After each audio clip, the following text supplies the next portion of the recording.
Chapter 571.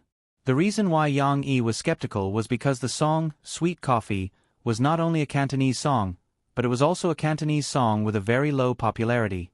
Almost no one in the mainland had heard of it. Choosing such an unpopular song and language in a cruel talent show competition was simply courting death. But on the TV, the stage had been vacated for Lin Mu N. The brisk piano prelude sounded. Lin Mu and stood in front of the microphone stand. His eyes did not look at the camera. He just held the microphone and said softly, "This song is loved by the person I love the most. It is dedicated to the person I love the most." Sitting in front of the TV, Ran Jin, who was closest to him, was pleasantly surprised. She did not expect Lin Mu and to sing this song as soon as he came on stage. Moreover, she did not think as far as Yang Yi. Her heart was filled with happiness. She held up her hands and listened carefully. Yang Yi still felt that something was wrong in his heart because Lin Mu and had not been so stubborn in the previous competition. But why would he do such a thing in the most crucial finals? Although Yang Yi was criticizing him, listening to Lin Mu and sing this song, Yang Yi could not help but secretly praise him. If one did not appreciate it from a utilitarian point of view, Lin Mu and really sang this song well. For this female song, although Lin Mu and did not use a falsetto throughout the whole process, this was also the embodiment of the true and falsetto switch that he was most proud of vividly. Not only was he showing off his skills, but in every paragraph, the delicate emotions hidden in his voice could be heard. It was no longer purely driven by emotions to change the tone, but two parallel. Breathing and changing the tone were all specially deliberated, giving people the feeling that he never breathed. Long paragraphs could still be completed in one go. Because it was easy, he could integrate his emotions into it. Not comparable to a real singer, but just based on the singing of this song, Lin Mu and could indeed be called a singer.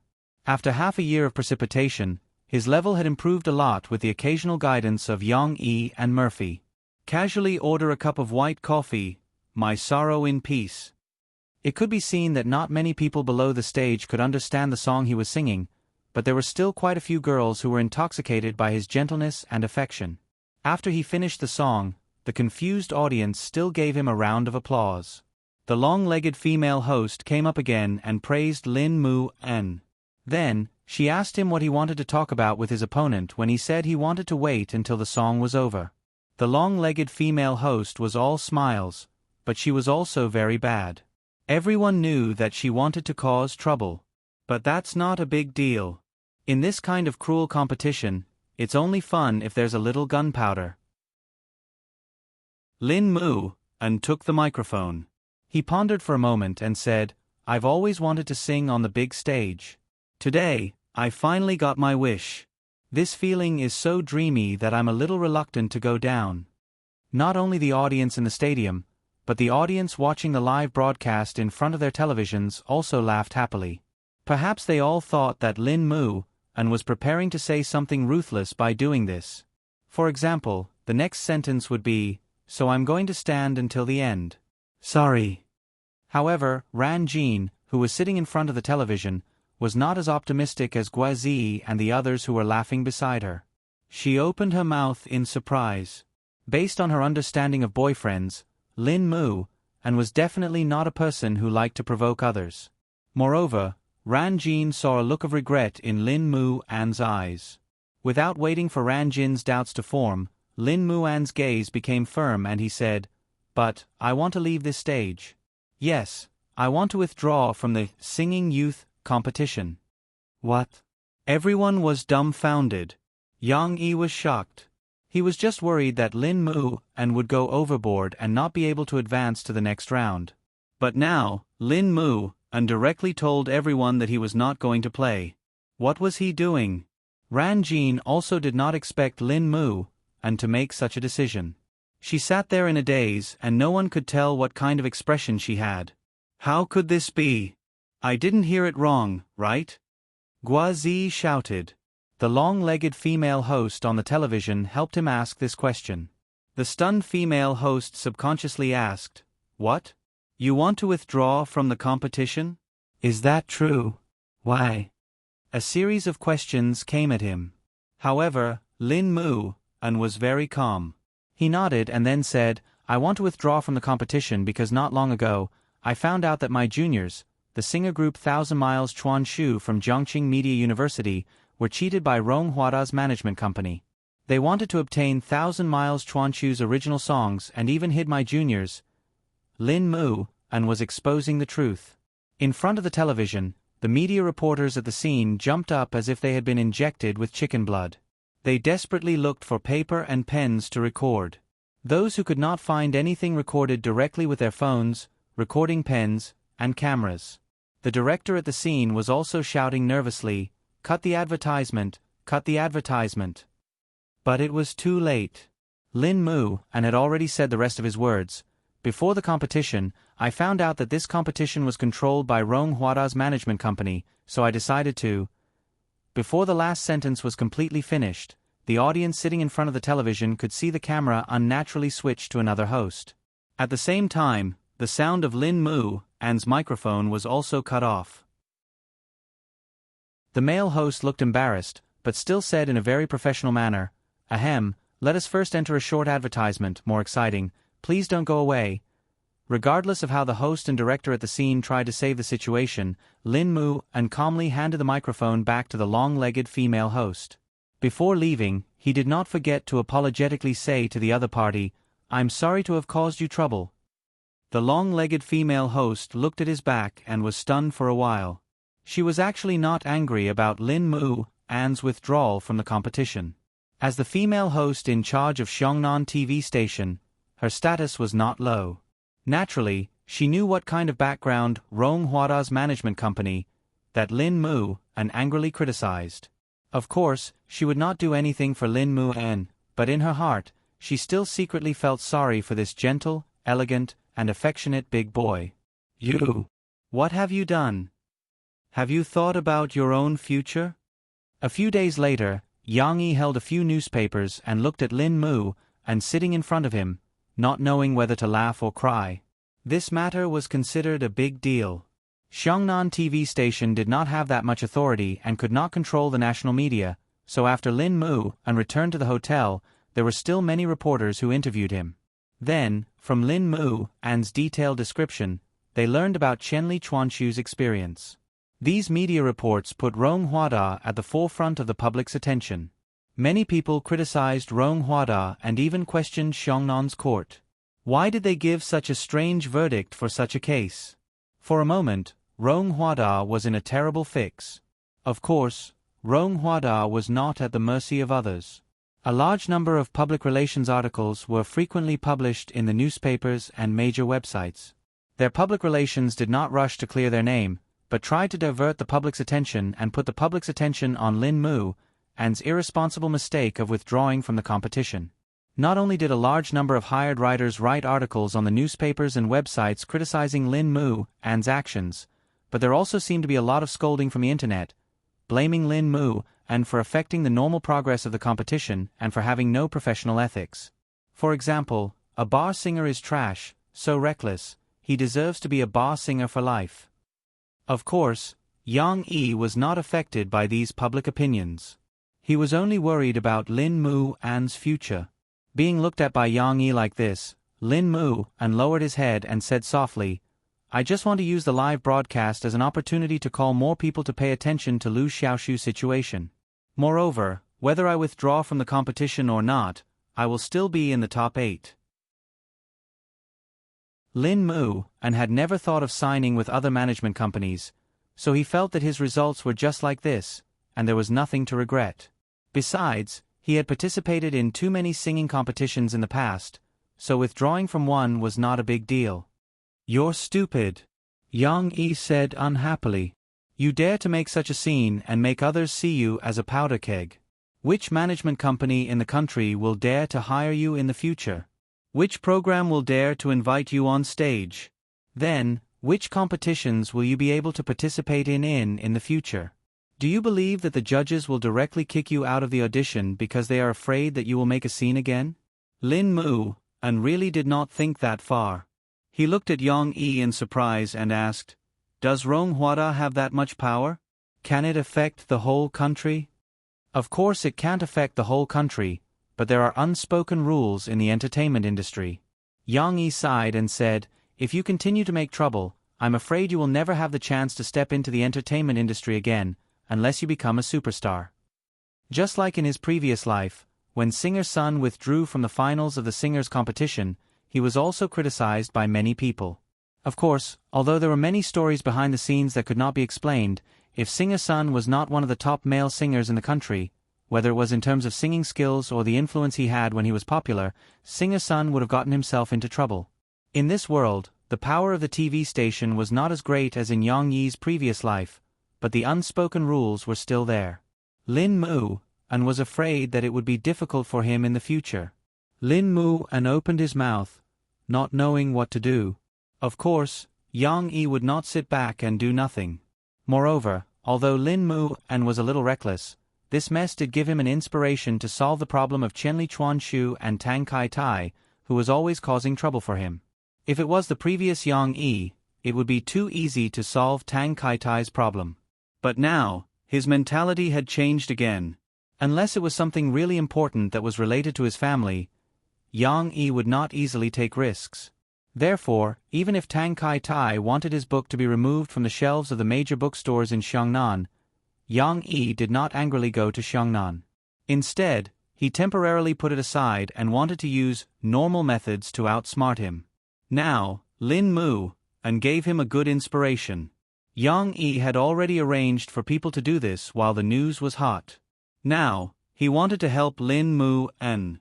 A few days later, Lin Mu and said goodbye to Ran Jin, and Lu Xiaoshu, Miao Chuan, and the others who rushed back from their hometown to send him off. Yang Yi arranged for him to go to Tianxiang Records to learn from Chan Yijie and Tianxiang's deputy music director, the famous music producer Mao Su. The entertainment industry in Harbor City was more closed, and Lin Mu and wouldn't be affected there. He would learn for a period of time first, and there might still be room for development. Moreover, he did like to sing Cantonese songs. The music industry in Harbor City was his best starting point. Whether he wanted to come back to China in the future, it would depend on his own wishes. Ran Jin was still a counselor in Jiangqing Media University. But since Lin Mu and went to Harbor City, Ran Jin would also study as soon as possible and prepare to go to Harbor City's university to continue working together with Lin Mu and.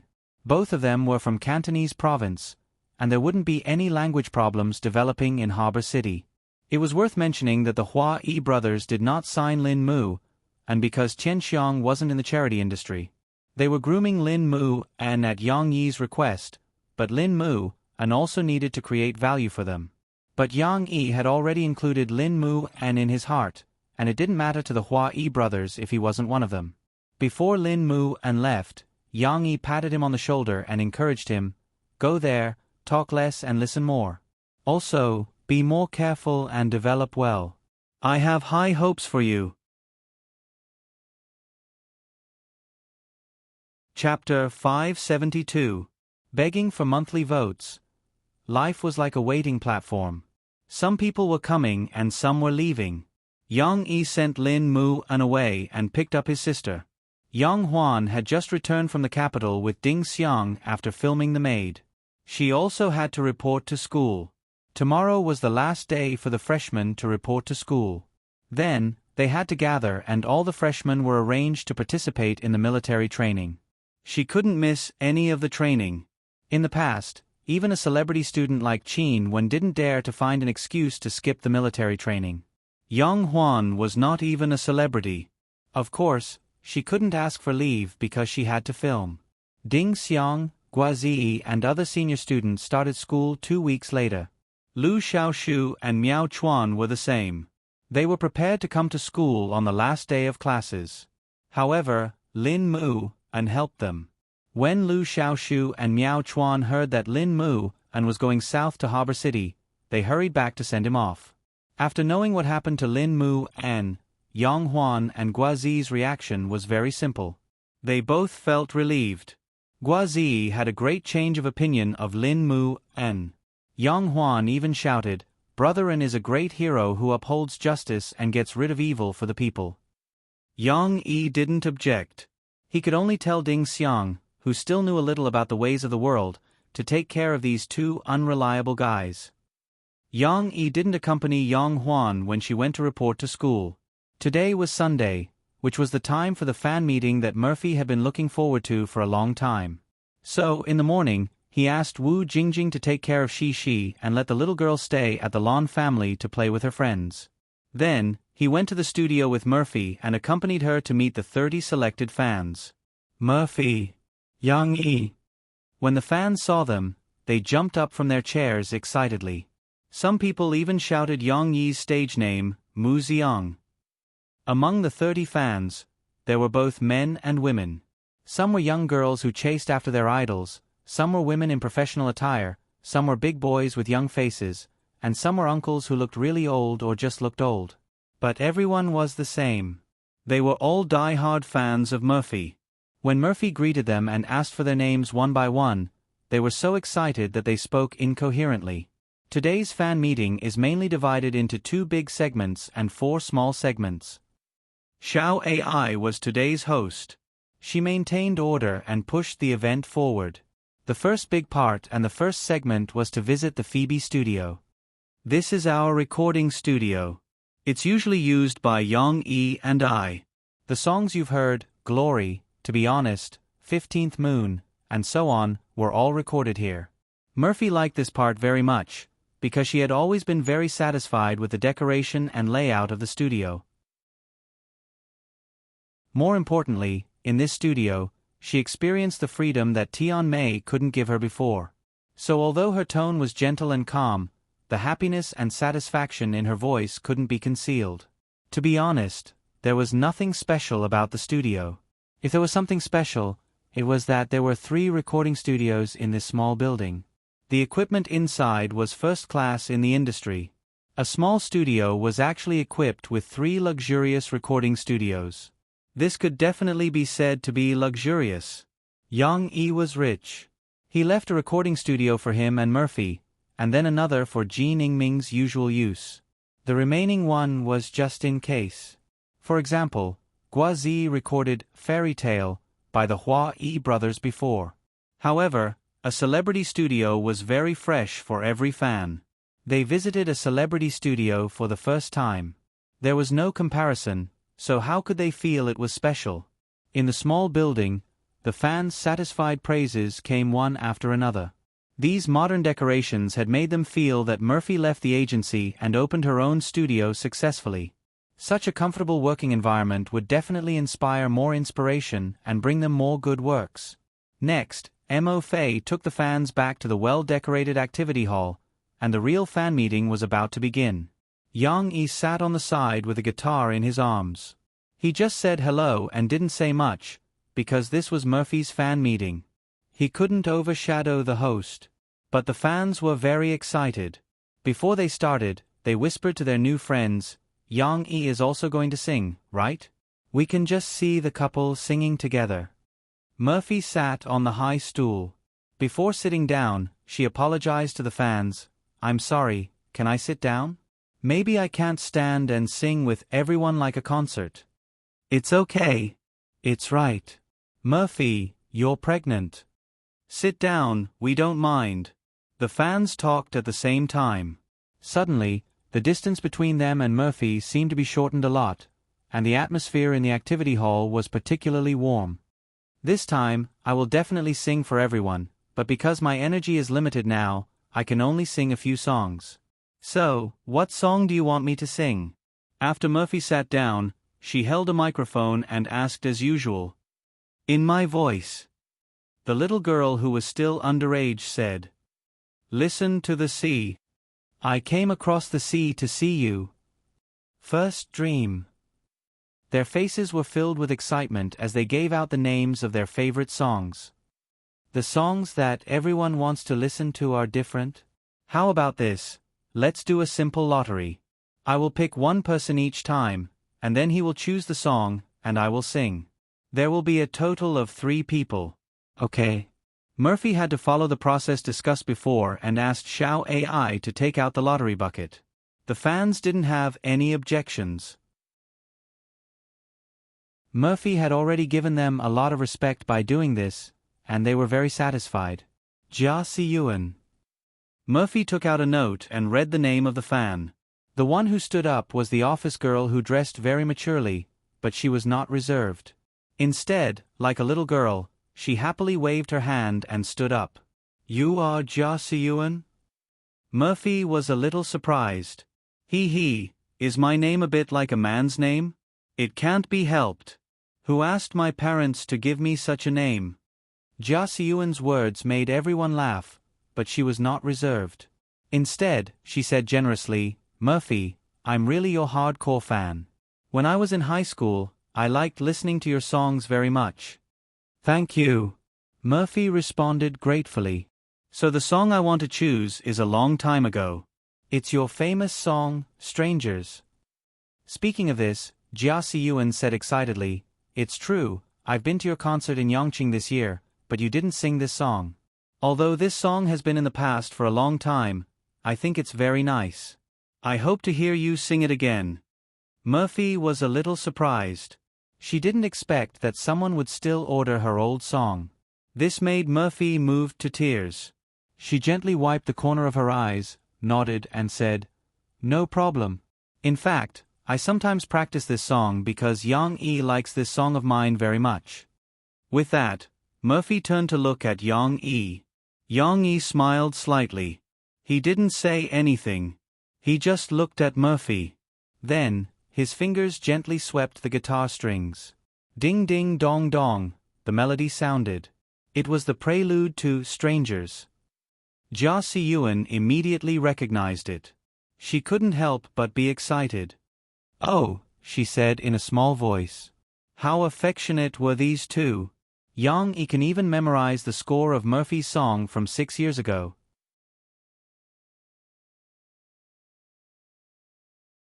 Chapter 573. You said that this road is a little dark, but you don't want to accompany me. The so-called care is only left with indifference. I can only bear the sadness alone. Murphy's voice was intoxicating, and the emotions contained in the voice showed a sentimental strength. It made people like it, but at the same time, they couldn't help but have a trace of compassion, even though they all knew that this was just a song. There were a few young fans, especially the little girl who just said that she wanted to hear In My Voice. Although she had heard Murphy's famous song before, that was only the old voice on the record. At this moment, when she listened to Murphy live, she suddenly realized that this song was also very good. In terms of emotional expression, it was no worse than Coming Across the Sea to See You. After all, this song also supported Murphy. At that time, the album Same Love as the Ink Road sold platinum and made Murphy famous. How could it be bad? After 6 years of accumulation, Murphy's singing skills had improved a lot, so when she sang live, it was naturally better than the old voice on the record. After the song, the fans still wanted to hear more. Murphy only opened her voice, but it was not enough. Let's continue to draw the fans who choose the song. Xiao Ai smiled and walked up with the lottery box. The newly selected fans chose Listen to the Sea, but it was not difficult to understand. This song was definitely Murphy's representative work. The other songs were also very good, but they could not bring out Murphy's singing skills to the fullest like Listen to the Sea. Without further ado, Yang Yi began to accompany Murphy. This song should have been accompanied by a piano, but Yang Yi performed a guitar version of Listen to the Sea for everyone today. Murphy may have been excited to sing, but she began to sing Listen to the Sea in a different style. Compared to the sadness that was blown away by the sea breeze before, this time she sang slightly deeper. Note 1. Accompanying your sea every night, how do I feel? Her tone was still raised, but she did not sing all the way to the end like before. Instead, she paused and continued rhythmically, and a sense of vicissitudes arose spontaneously. Sitting in front of Murphy, the distance was almost unprecedented. The fans were infected by Murphy's singing without any noise. The big boy who had ordered the song closed his eyes to listen to it. For some reason, when he closed his eyes, another scene appeared in his mind. It was as if this kind of song should be sung by Mo Fei in the old theater in the old days in a small suit. In a trance, he actually flipped through time and space. Of course, this was just the big boy's imagination. The others did not think so much.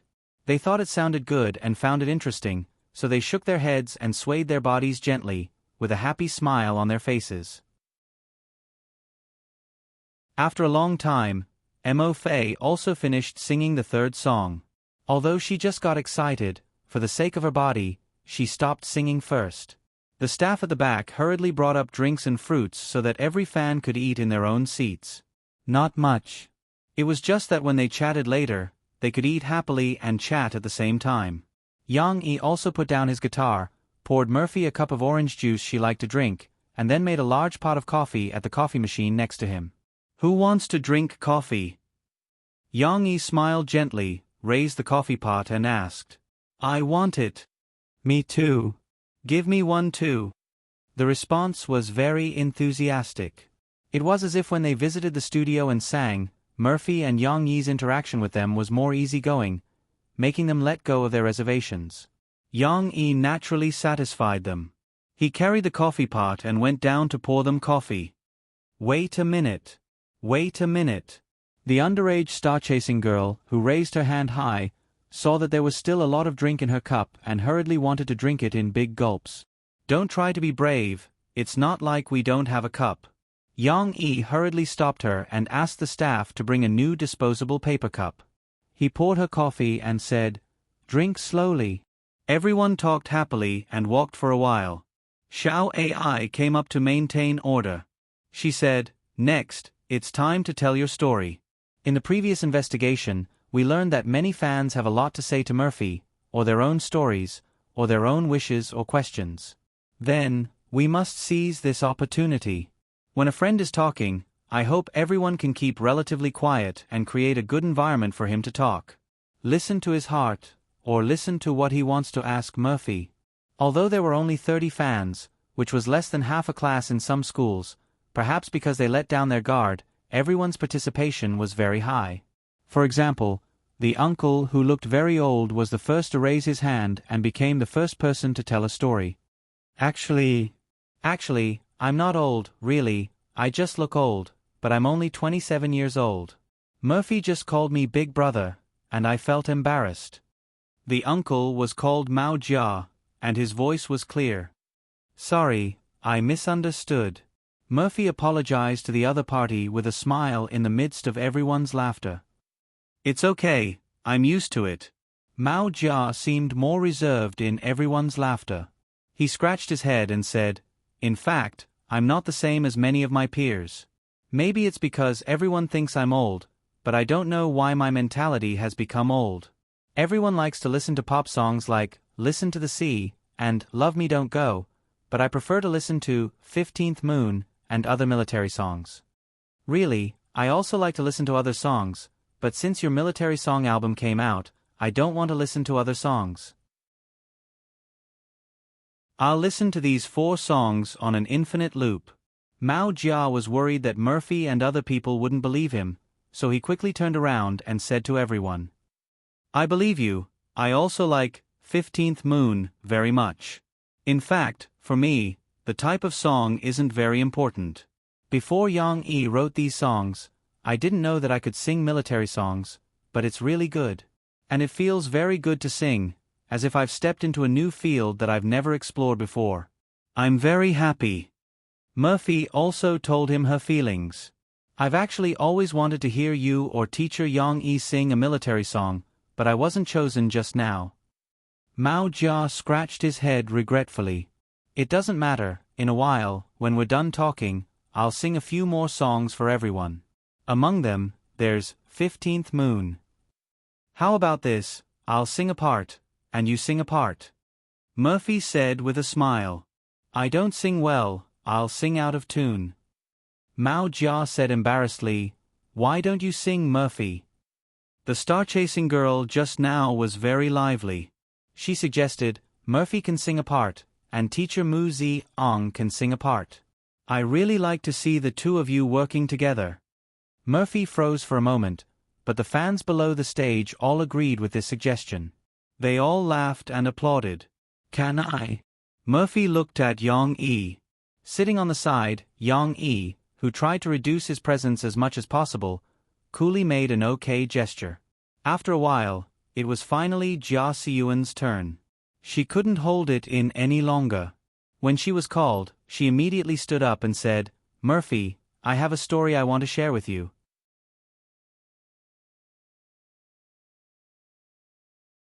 Chapter 574. In fact, Jia Siyuan was just dressed up maturely. She was not old, had a cheerful personality, and spoke naturally and generously, which left a very good impression on everyone. "Tell me." Murphy looked at Jia Siyuan curiously, wanting to know what her story was. "The story I want to tell you is the most important piece of fate in my life, the most beautiful encounter." Jia Siyuan did not shy, but clasped her hands together in front of her chest and said with some emotion, "Wow!" Several fans couldn't help but exclaim. Mao Jia was the same. He grinned and looked very gossipy. "Murphy, do you know? It all started at the beginning of the year when your album, First Dream, was released." Jia Siyuan did not care about everyone's laughter with a teasing tone and continued. "It's also related to my album?" Murphy said in surprise. "Of course, because I have been your loyal fan since high school, before you retired. As soon as your new album came out, I couldn't wait to leave the company. I even worked overtime on New Year's Day, so I skipped work and went to the video store to buy your album with others. I was afraid that if I was late, I wouldn't be able to buy it in the first batch." Jia Siyuan seemed to be lost in her memories. The story was not complicated, very much like a fairy tale. Two people who liked Murphy's music met in the video store. When they saw each other, they felt that each other's temperament, dress, and appearance were good, but they didn't have any feelings for each other, so they didn't think of exchanging contact information or developing further. "It's very interesting. He was courteous to me and let me take it first. This is actually a very gentlemanly performance, but at that time, he also chatted with me. Although I didn't show it, I was muttering in my heart. Was this person deliberately hitting on me? This trick is too old."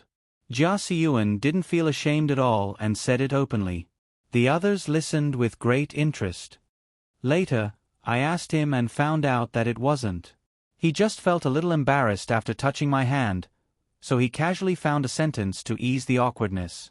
Jia Siyuan held her forehead with her hand and smiled helplessly. Everyone laughed. They could imagine how embarrassed Jia Siyuan was when he knew the truth at that time. It was as if the heavens had reincarnation. "And then? Did you guys get to know each other because of this?"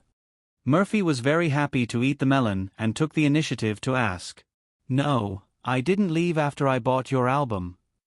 Jia Siyuan was definitely not a qualified storyteller.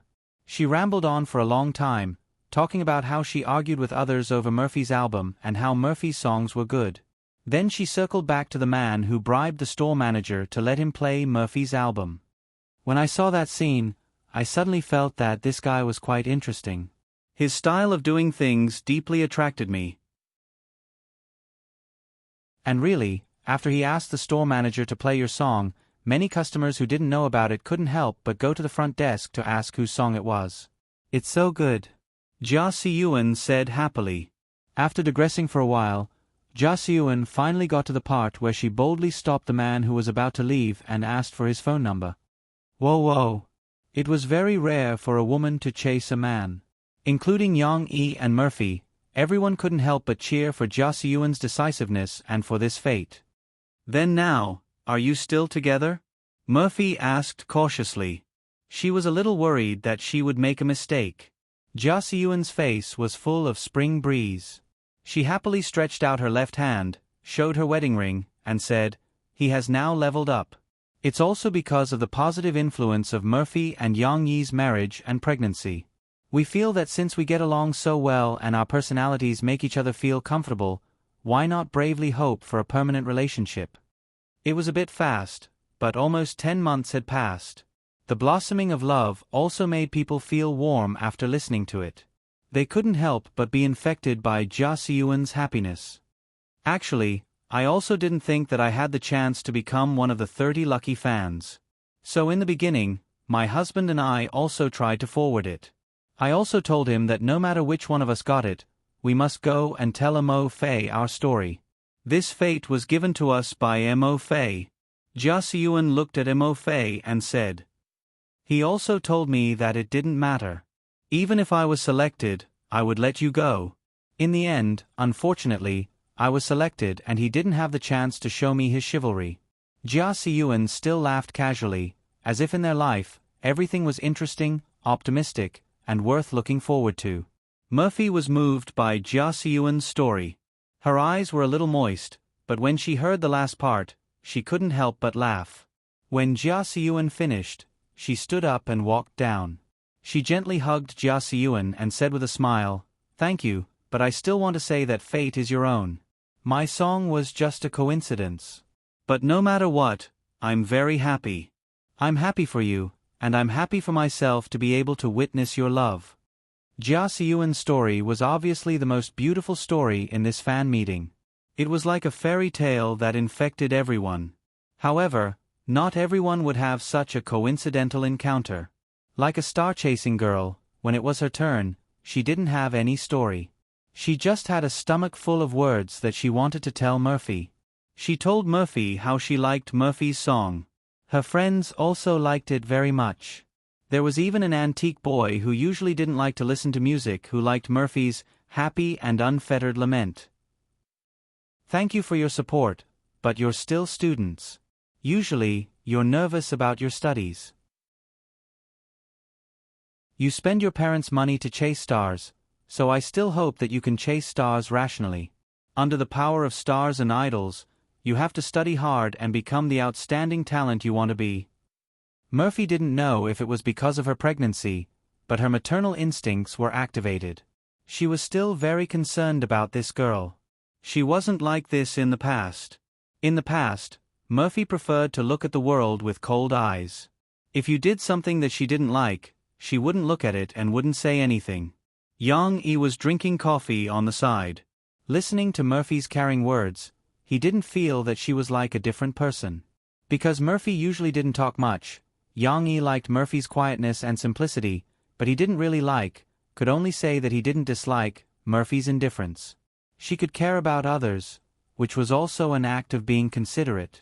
The star-chasing girl nodded excitedly and said, "Thank you, Sister Murphy.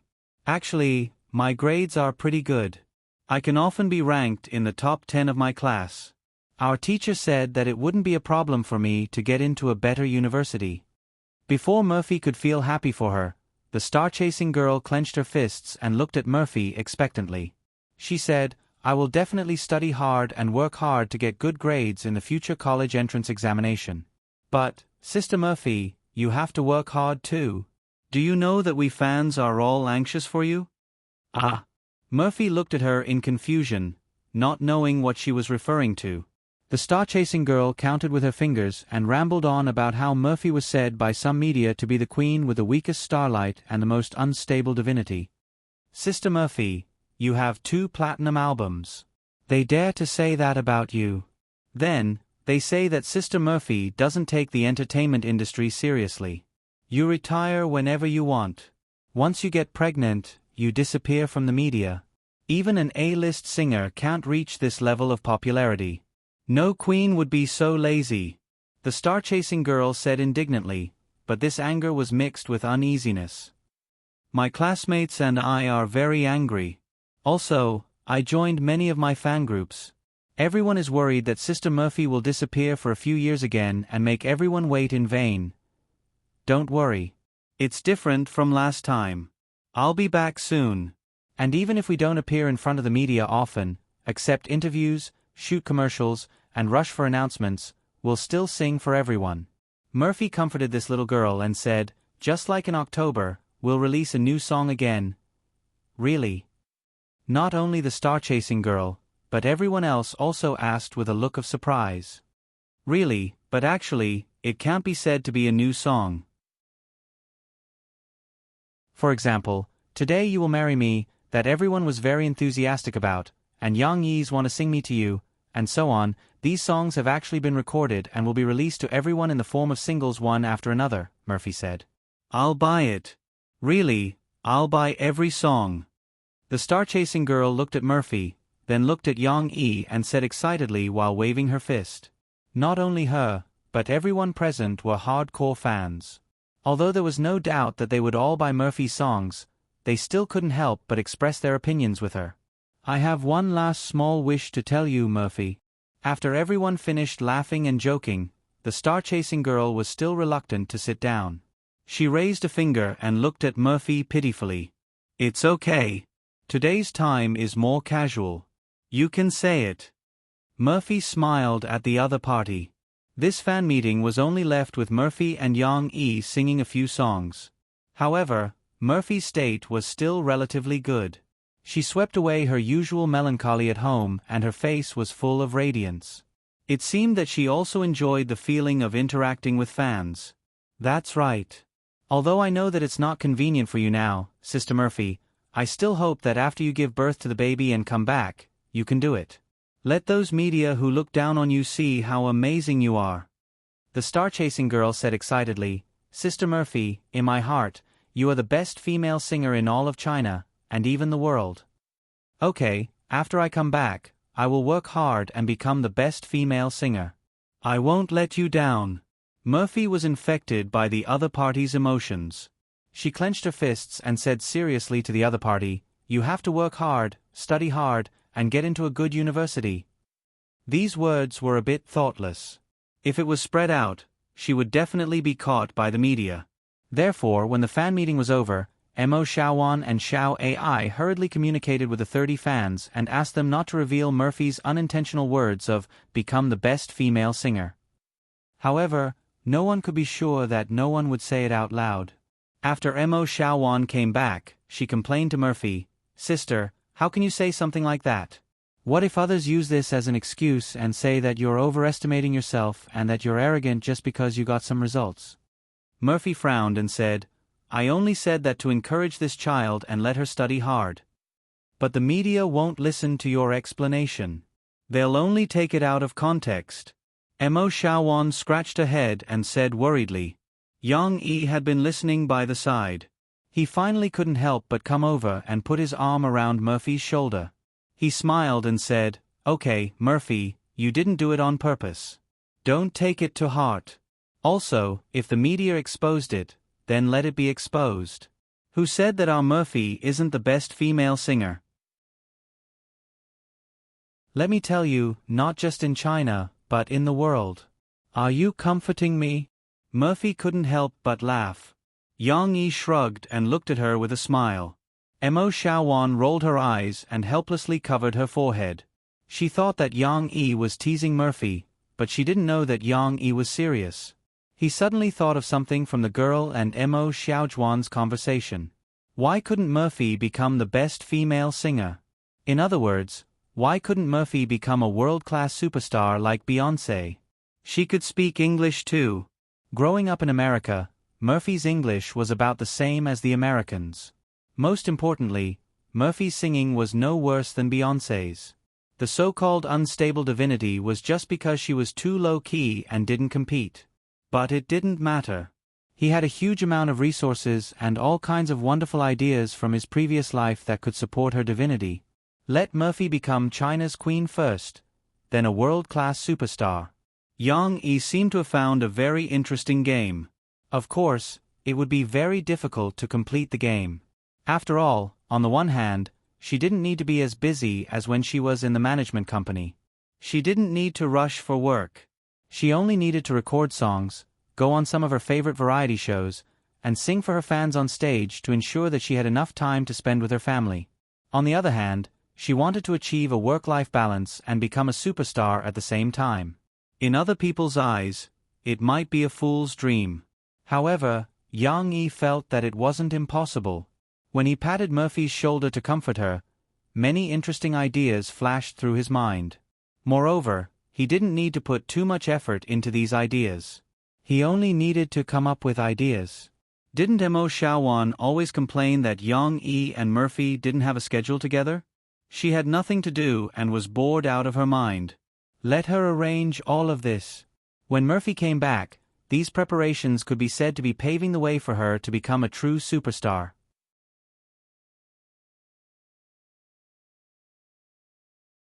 Chapter 575.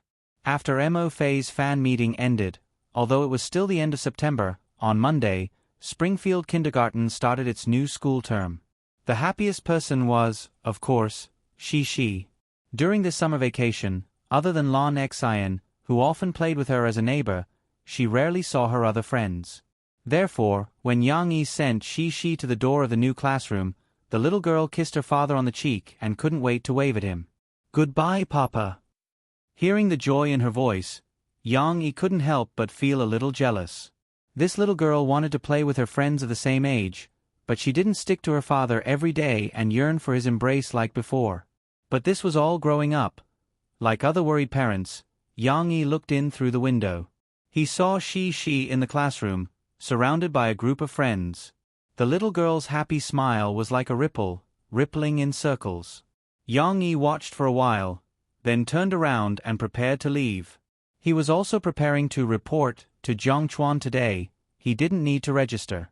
He just needed to find the vice president of the School of Classical Music, Pang Buadong, whom Hu Songnan had helped him contact, and listen to his arrangements.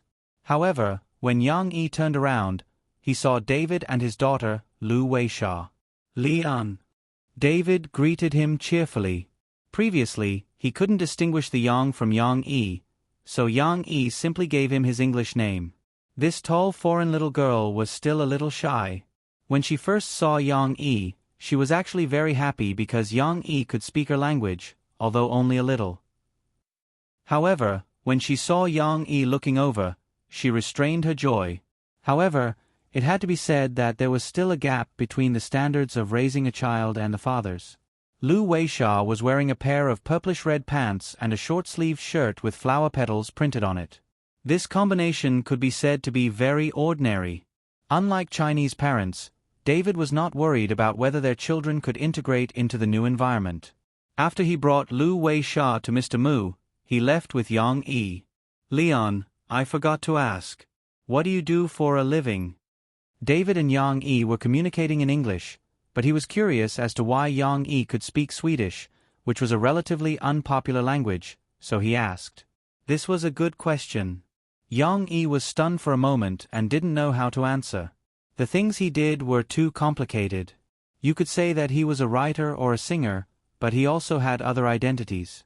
It was all over the place. How should she put it? Yang Yi pondered for a moment and simply chose his favorite character. He smiled and said, "I opened a coffee shop." "Coffee shop?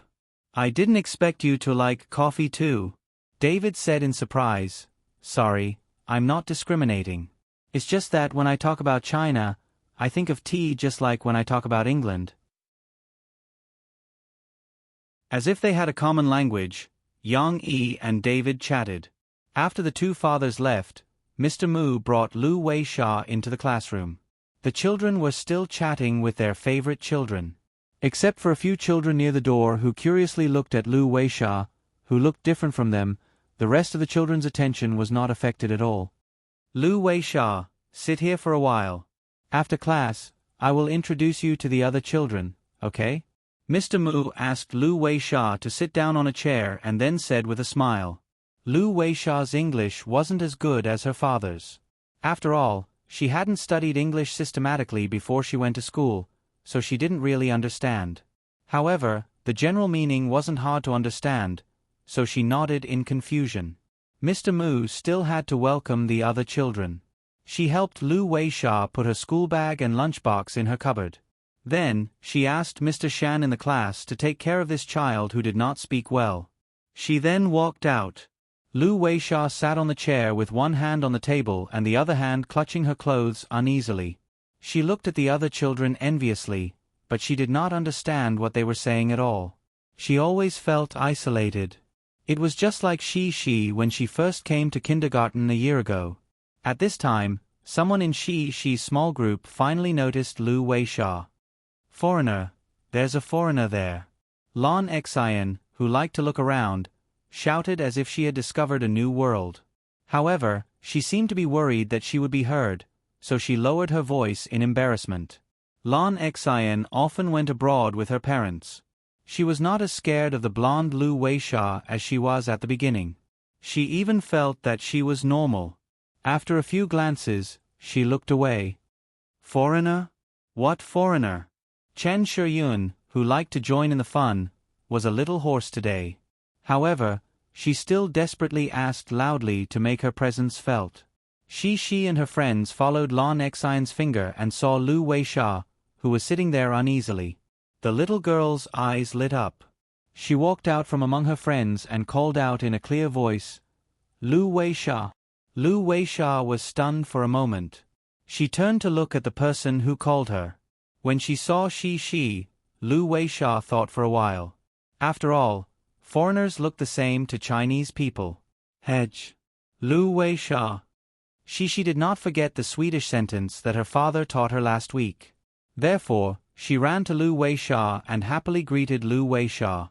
Lu Weisha quickly stood up and waved her right hand. She replied to Shi, "God and Argon, Cici." She was saying good morning to Shi, but she was confused. What was this little friend saying? Why couldn't she understand? Cici understood, but what about the first sentence? "Hey, what did you say? I don't understand." Cici smiled awkwardly. She stuck out her tongue and switched back to Mandarin to speak to the other party. Lu Weisha was also in a daze. She and Cici just stood there, looking at each other. Shi's friends followed behind them. "She's so tall." Nan Zhaoyu, who had not started to grow, looked at the tall Lu Weisha enviously. He whispered to Yang Luoqi, who was beside him. Shi and I have seen her before." Yang Luoqi still felt a little distant from Lu Weisha, but she also had a lot to say, so she couldn't help but tell Nan Zhaoyu. "She's a foreigner. It's super strange." Shi also said that foreigners have other colors, such as black and red. Nan Zhaoyu looked at Yang Luoqi in surprise. It seemed that Yang Luoqi's words had made him realize something magical. These two were more timid, but Chen Shiyun was very brave. She swaggered up and stood beside Lu Weisha. She stretched out her hand and said in a hoarse voice, She said that you are her friend, and I am also Shi's good friend. So we are friends too. My name is Chen Shiyun." Chen Shiyun paused for a moment before adding the last sentence. She had forgotten to say her name at first. Lu Weisha looked at Chen Shiyun in confusion. She didn't understand what Chen Shiyun was saying at all. However, Lu Weisha could still feel the kindness in Chen Shiyun's hand. Maybe she's introducing herself. Lu Weisha still wanted to integrate into this environment, so she hesitated for a moment before shaking Chen Shiyun's hand. Yes, the communication between the two children was like a chicken talking to a duck, but they still shook hands like friends. Shi looked at the grinning Chen Shiyun and felt happy for her.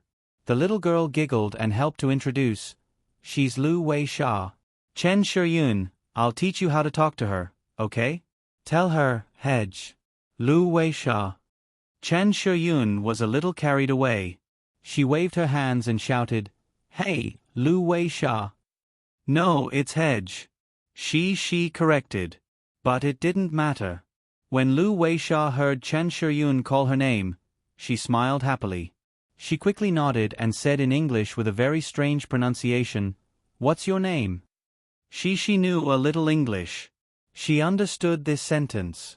She said to Chen Shiyun enthusiastically, "Chen Shiyun, she's asking for your name." "My name is Chen Shiyun." Chen Shiyun patted her chest and said, "Name." She was afraid that Lu Weisha couldn't understand, so she pointed at Chen Shiyun and said, "Chen Shiyun." "Chong Yueshi?"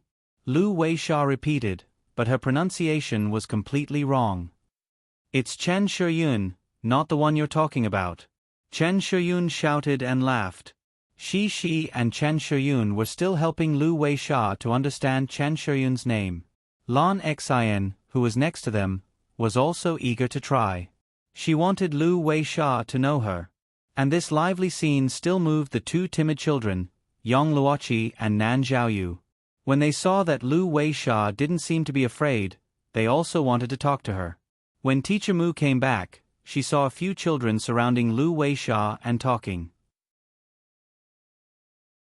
They were waving their hands and feet.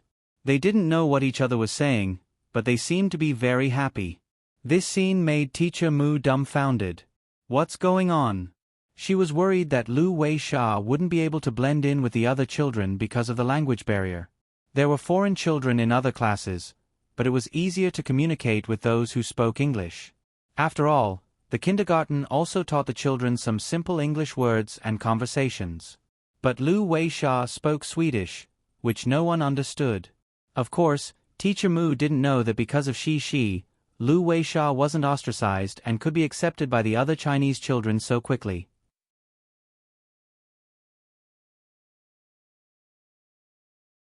Chapter 576. After leaving the kindergarten, Yang Yi returned to the coffee shop, parked his car, and went to the building of the School of Classical Music alone. The School of Classical Music was not far from the back door. It only took a few minutes to walk from the coffee shop. The building where the School of Classical Music was located covered a large area. Like the Chinese character Hui, the 4 floors surrounded a large garden-style patio in the middle. Because the patio area was large, the lighting was not as bad as other buildings of the same type. On the contrary, the well-taken care of green plants made people feel relaxed and happy inside. School had not started yet, but there were still sounds of music coming from the School of Classical Music. There were all kinds of musical instruments, including piano, violin, cello, and so on. Yang Yi could also hear people practicing flute, saxophone, and even the less popular harp and cymbal sounds. Not having the time to pursue these sounds, Yang Yi went to the 3rd floor and knocked on the door of the office of the deputy dean, Pang Buodong. Pang Buodong was a short, balding man in his 50s. He recognized Yang Yi at a glance. After all, Yang Yi had often occupied the headlines of major media outlets in the past year. He was also inextricably linked to Jiang Chuan. It was hard not to recognize Yang Yi's face. Pang Buodong did not know if it was because of Yang Yi's identity or because of his relationship with the old man, Hu Songnan, but he was still very warm to Yang Yi. Professor Hu said that you would come to our school to listen. I didn't dare to believe it. You are a big star, and you have composed a lot of songs. Why would you want to go back to university to study again? Pang Buodong asked with a smile after chatting with Yang Yi. Pop music composition is not particularly profound knowledge. After a period of composing, I also realized that my own accumulation of knowledge is not enough. I need to learn more systematic knowledge of composition. Yang Yi explained humbly to Pang Buodong. Of course, Yang Yi did not tell him the real reason. But what he said was not a lie. There was indeed a reason in this regard. After a while, Pang Buodong stood up and said with a smile, I believe that you don't need us to teach you the basics of music theory and solfeggio training. You can talk to the professor about harmony, polyphony, orchestration, music form, and so on. You can see which classes you need to listen to and which grades progress. I've already contacted a few professors. Let's go. I'll introduce you to them. Pang Buodong walked out with Yang Yi and headed in the direction of the composition department. On the way, a few students passed by and greeted Pang Buodong. They also saw Yang Yi. At first, these students didn't think much of it. When they reacted and turned around, they only saw Pang Buodong leading Yang Yi into an office. Isn't that Yang Yi? What is he doing here? The students looked at each other, but their curiosity was already bursting. At noon, at Springfield Kindergarten, Lu Weisha's situation did not change much. She still found it difficult to communicate with the other students, and even with the teachers. It was not that the teachers did not speak English well. Springfield Kindergarten had very high standards for English teaching, and this requirement was not only a certificate, but also the standard of oral English. Teacher Mu, Teacher Shen, and Teacher Kai could all communicate with foreigners fluently in English. But what was the use? Teacher Mu and the others spoke quickly, and Lu Weisha did not understand. When the words were complicated, she did not understand either. On the contrary, Lu Weisha stumbled and spoke while gesturing. She was able to chat with Shi and the others. This was especially true for Shi. Under the stimulation of her friends, she dug up the foundation of English that she had forgotten for more than a year. Although she was not fluent in English, her pronunciation was not standard, and she did not know many words. She was about the same as Lu Weisha. When she could occasionally understand a sentence from the other party, she was so happy that she danced with joy. Therefore, when it was time for lunch, Lu Weisha also treated Shi and her other friends as her lifesavers and followed them closely. On the first day of school, the kindergarten cafeteria was still in a mess. The new students in the lower class still didn't know the rules, and the other older students weren't any better. Perhaps after a summer of playing outside, they had forgotten how to behave in kindergarten. A large group of children hugged their lunchboxes and ran around, chattering like tens of thousands of ducks, almost turning the whole world upside down. Lu Weisha had been to a kindergarten in Sweden. In Swedish kindergartens, even the children who couldn't even walk steadily would be obedient. They would hold their plates in an orderly manner and line up to get their food. After they finished eating, they would even obediently put their plates in the recycling area. Hence, she couldn't help but mutter. This was also the most common sentence that Swedes taught their children from a young age: line up properly. Note 1. But no one could understand it. Lu Weisha, what did you say? She asked enthusiastically. She's saying something weird again. Chen Shuyun made a funny face and chuckled at Lan Xen. Lu Weisha could more or less understand the meaning of say something. She tried to explain to Shi in English, get, the line. She was still gesturing with her hands. However, She could not understand the meaning of this sentence in English. A line was a line, but what did it mean when it was combined? Moreover, Lu Weisha was not right. The two of them looked at each other in confusion for a while. She simply followed her own thoughts. She thought that Lu Weisha was afraid. Don't be afraid, Lu Weisha. We can help you, and you can eat with us. The little girl kindly patted her 2 cartoon lunchboxes and said, I will also help you, Lu Weisha. I also brought delicious food. Young Luochi was not so repulsed by Lu Weisha now. She also said along with Shi, I can exchange with you. You give me your delicious food, give me some, then I will follow you and give you some of mine. Lan Xin also said, but the little fat girl was obsessed with food. She looked at Lu Weisha's lunchbox and drooled. This is called sharing.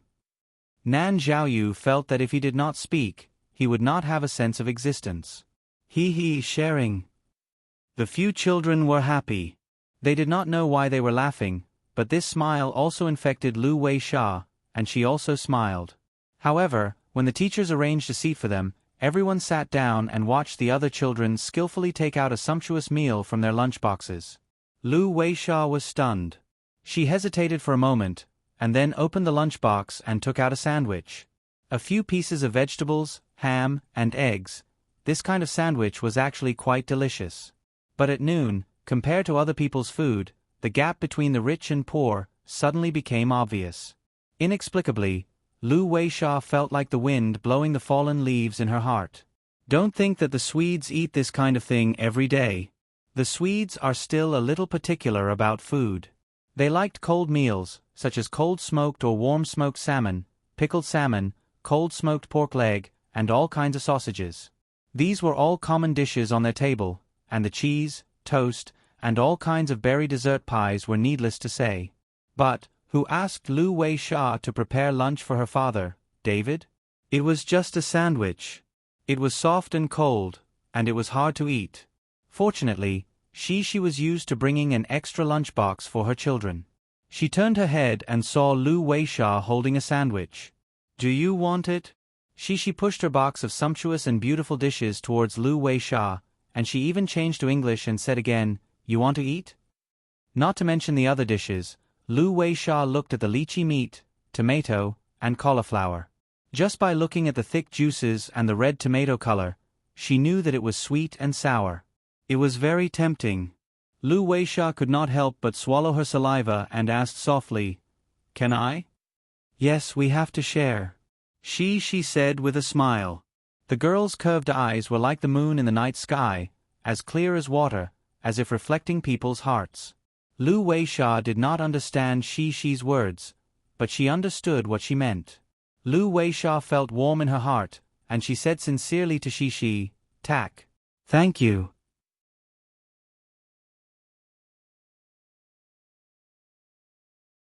Chapter 577. You helped a classmate who didn't have lunch. That's a very kind thing to do. Mom is very proud of you. In the evening, when Shi came back, the little girl told her parents the story of the first day of kindergarten. Obviously, the most interesting story was the story between her and the new transfer student, Lu Weisha. When Murphy praised Shi's heroic act of sharing her food, the little girl was too excited to be happy. There was more to come. Lu Weisha, she didn't eat a lot, only a little. Because Xian and Shiyun also wanted to eat, Xian even cried. The little girl's narration was a little messy. After saying a lot, Yang Yi and Murphy finally understood. It turned out that because Shi wanted to share her food with Lu Weisha, the two little foodies, Lan Xian and Chen Shiyun, were a little unwilling. Especially Lan Xian, when she saw Lu Weisha use the fork on her lunchbox to clumsily dig into the food, she spontaneously felt that the duck in her mouth had flown away. That sadness was suffocating, and then Lan Xian began to cry. The two children, Yang Luoqi and Nan Zhaoyu, stared blankly at the side. Chen Shiyun was even more unhappy and held her chopsticks in her mouth. Perhaps because Lu Weisha was a foreigner, it was difficult to communicate with her, so she didn't shout out. However, her emotions were on the verge of exploding. However, Lu Weisha didn't gobble down the food in front of her just because she thought it was delicious. She was really like a little lady. She dug a little bit of each food and then pushed the lunchbox back, saying words of gratitude. Lu Weisha didn't get a lot of food, estimated to be 2 or 3 mouthfuls for an adult, but Shi's lunchbox was very big, and it seemed that the food inside hadn't been touched much. I told Lu Weisha that you should eat more. My papa's dishes are delicious. She said to her parents. But she didn't eat. There was still a lot of food left, so the other children did not have any objections. Lan Xian, who was tearing up, saw it and wiped her tears away. She hurriedly reached out with her chopsticks to pick up the food. If she was too slow, Chen Shiyun would finish all the food. That's because Lu Weisha knows how much she can eat. So, after taking what she can eat, she won't take more to avoid wasting food. Yang Yi felt that this was a good opportunity, so he smiled and said to the happy Shi, "You have to learn from Lu Weisha's strengths, such as her frugality. Will she finish all the food in her lunchbox? You didn't waste food?" The little girl tilted her head and thought for a moment before nodding her head in realization. She still remembered that in addition to eating the food, Lu Weisha still finished the tasteless sandwich in small bites. In contrast, Lan Xian and Chen Shiyun didn't have the habit of being modest or frugal, especially Lan Xian. When she came to Shi's house to eat and drink, she would eat her favorite dishes and leave more than half a bowl of rice in her bowl. Although this was a child's nature, Yang Yi didn't want his daughter to develop the habit of wasting food. Well, Shi understands. She will grow up slowly. Murphy kissed her daughter's little face lovingly and said, "Tell Mom, you, Lu Weisha, and the other children can't speak English. How can you communicate with them?" When it was time to go to bed at night, Shi was very sleepy, but she was still very excited. After Yang Yi finished telling her a story, he was ready to turn off the light and let her go to bed. "Papa, can you teach me more of Lu Weisha's words?" The little girl seemed to be sleep-talking. She raised her eyelids and whispered, "I don't understand what Lu Weisha is talking about." "You want to learn Swedish?" Yang Yi was a little surprised. "Or English?" "I don't know." The little girl might just be on a whim, but she really wasn't satisfied with the way she communicated with her new friends. She was looking forward to a better way of communication. "Well, Dad will teach you a few words tomorrow. It's too late today, go to bed early." Yang Yi gently touched his daughter's soft long hair and said softly, "Good night, Papa." She closed her eyes with satisfaction. Yang Yi smiled, lowered his head, and kissed Shi's little face. "Good night, my baby." Murphy's belly was getting bigger and bigger, and she was more sleepy, so she were both sleeping. Yang Yi's work and rest schedule was more fixed, so he didn't feel sleepy so early, so he wandered to the study. It seems that I have to buy some Swedish textbooks to learn. Yang Yi looked at his oversized bookshelf that was not half full, touched his chin, and secretly muttered. His daughter was so diligent and eager to learn, he couldn't let his daughter surpass him because of slacking off. He indeed only knew a little Swedish, but the foundation was good, so he believed that there wouldn't be too much of a problem for him to learn it by himself. He had to learn it by himself before he could teach his daughter. Micro-broadcasting's influence was increasing day by day, especially because it provided a new platform for the public to express their own voices. The netizens' enthusiasm to participate in social affairs, entertainment gossip, and even some political issues became more and more intense. But its real power hadn't been completely unearthed by people yet. After brewing for a few days, the micro-broadcasting of Zhuo Zai 888 finally blew up a big issue. Lin Mu and withdrew from Singing Youth, and also exposed that Rong Huada's management company manipulated the results of the competition behind the scenes, and took advantage of the ignorance of the student group to set a contract trap to steal Thousand Miles Chuanchu's song. This series of events had been followed by reporters before this. However, the strength was not enough, and the public's attention to this kind of incident was not enough. Because Lin Mu and withdrew from the competition, his image was deliberately exaggerated by some people, and it was already extremely bad, so the credibility of his revelations was greatly reduced. After that, the champion of Singing Youth was announced, and the winner was Enlai, who was signed under Ming Su Records. Although no one believed that Enlai, who was not as good as Lin Mu An, was qualified to win the championship, this also shattered Lin Mu An's accusation of Rong Huada's management company manipulating the competition. As for Thousand Miles Chuanchu, this group's reputation was too small, not to mention the whole country, even in Jiangqing City. Only Jiangchuan students called for an investigation on micro-broadcasting, but this influence was far from enough to topple Rong Huada.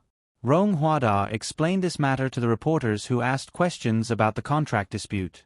After a period of public relations, the negative impact seemed to continue to weaken, and they were about to be suppressed by them.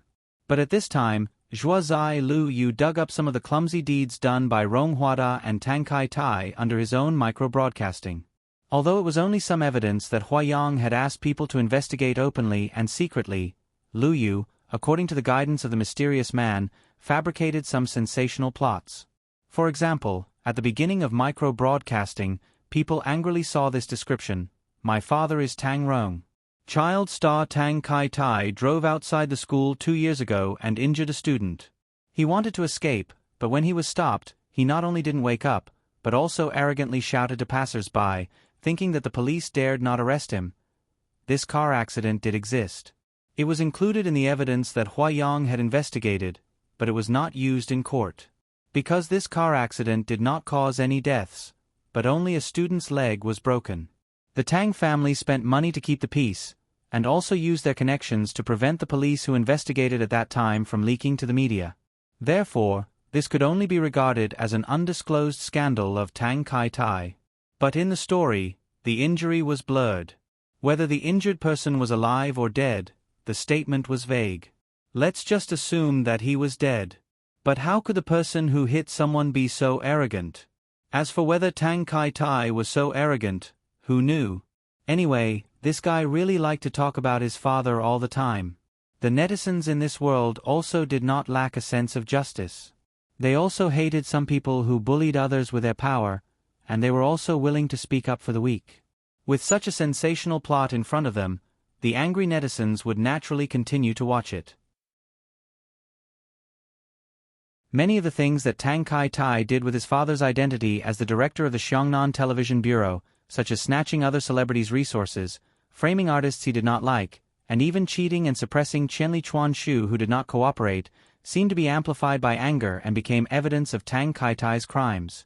Under the manipulation of people with ulterior motives, almost overnight, the gossip article of "My Father is Tang Rong" was reposted by various internet celebrities. Tang Kai Tai, who was a child star and was not particularly famous, finally became the focus of the entire country. "My father is Tang Rong." Behind this sentence, a scene would appear in anyone's mind: under the protection of an insatiable official, his son was complacently doing wrong things, and even spitting saliva to point out the country. How can we let such an official continue to control our world? How could such a second-generation official be allowed to continue being arrogant and despotic? The next person who might be hit is yourself. Tang Kai-tai did not know about this. Before he woke up, his father came to find him and slapped him a few times. Tang Rong asked him to look at the rumors on the internet, and then asked him angrily, "Did you say such things at that time?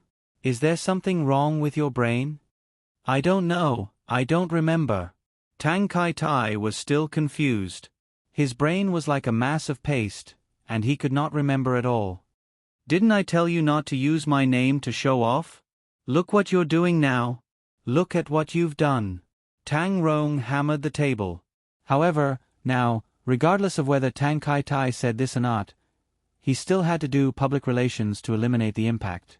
In addition to Rong Huada's public statement, vowing that it was false, Tang Kai-tai also used micro-broadcasting to find Lu Yu, hoping that he could retract his article.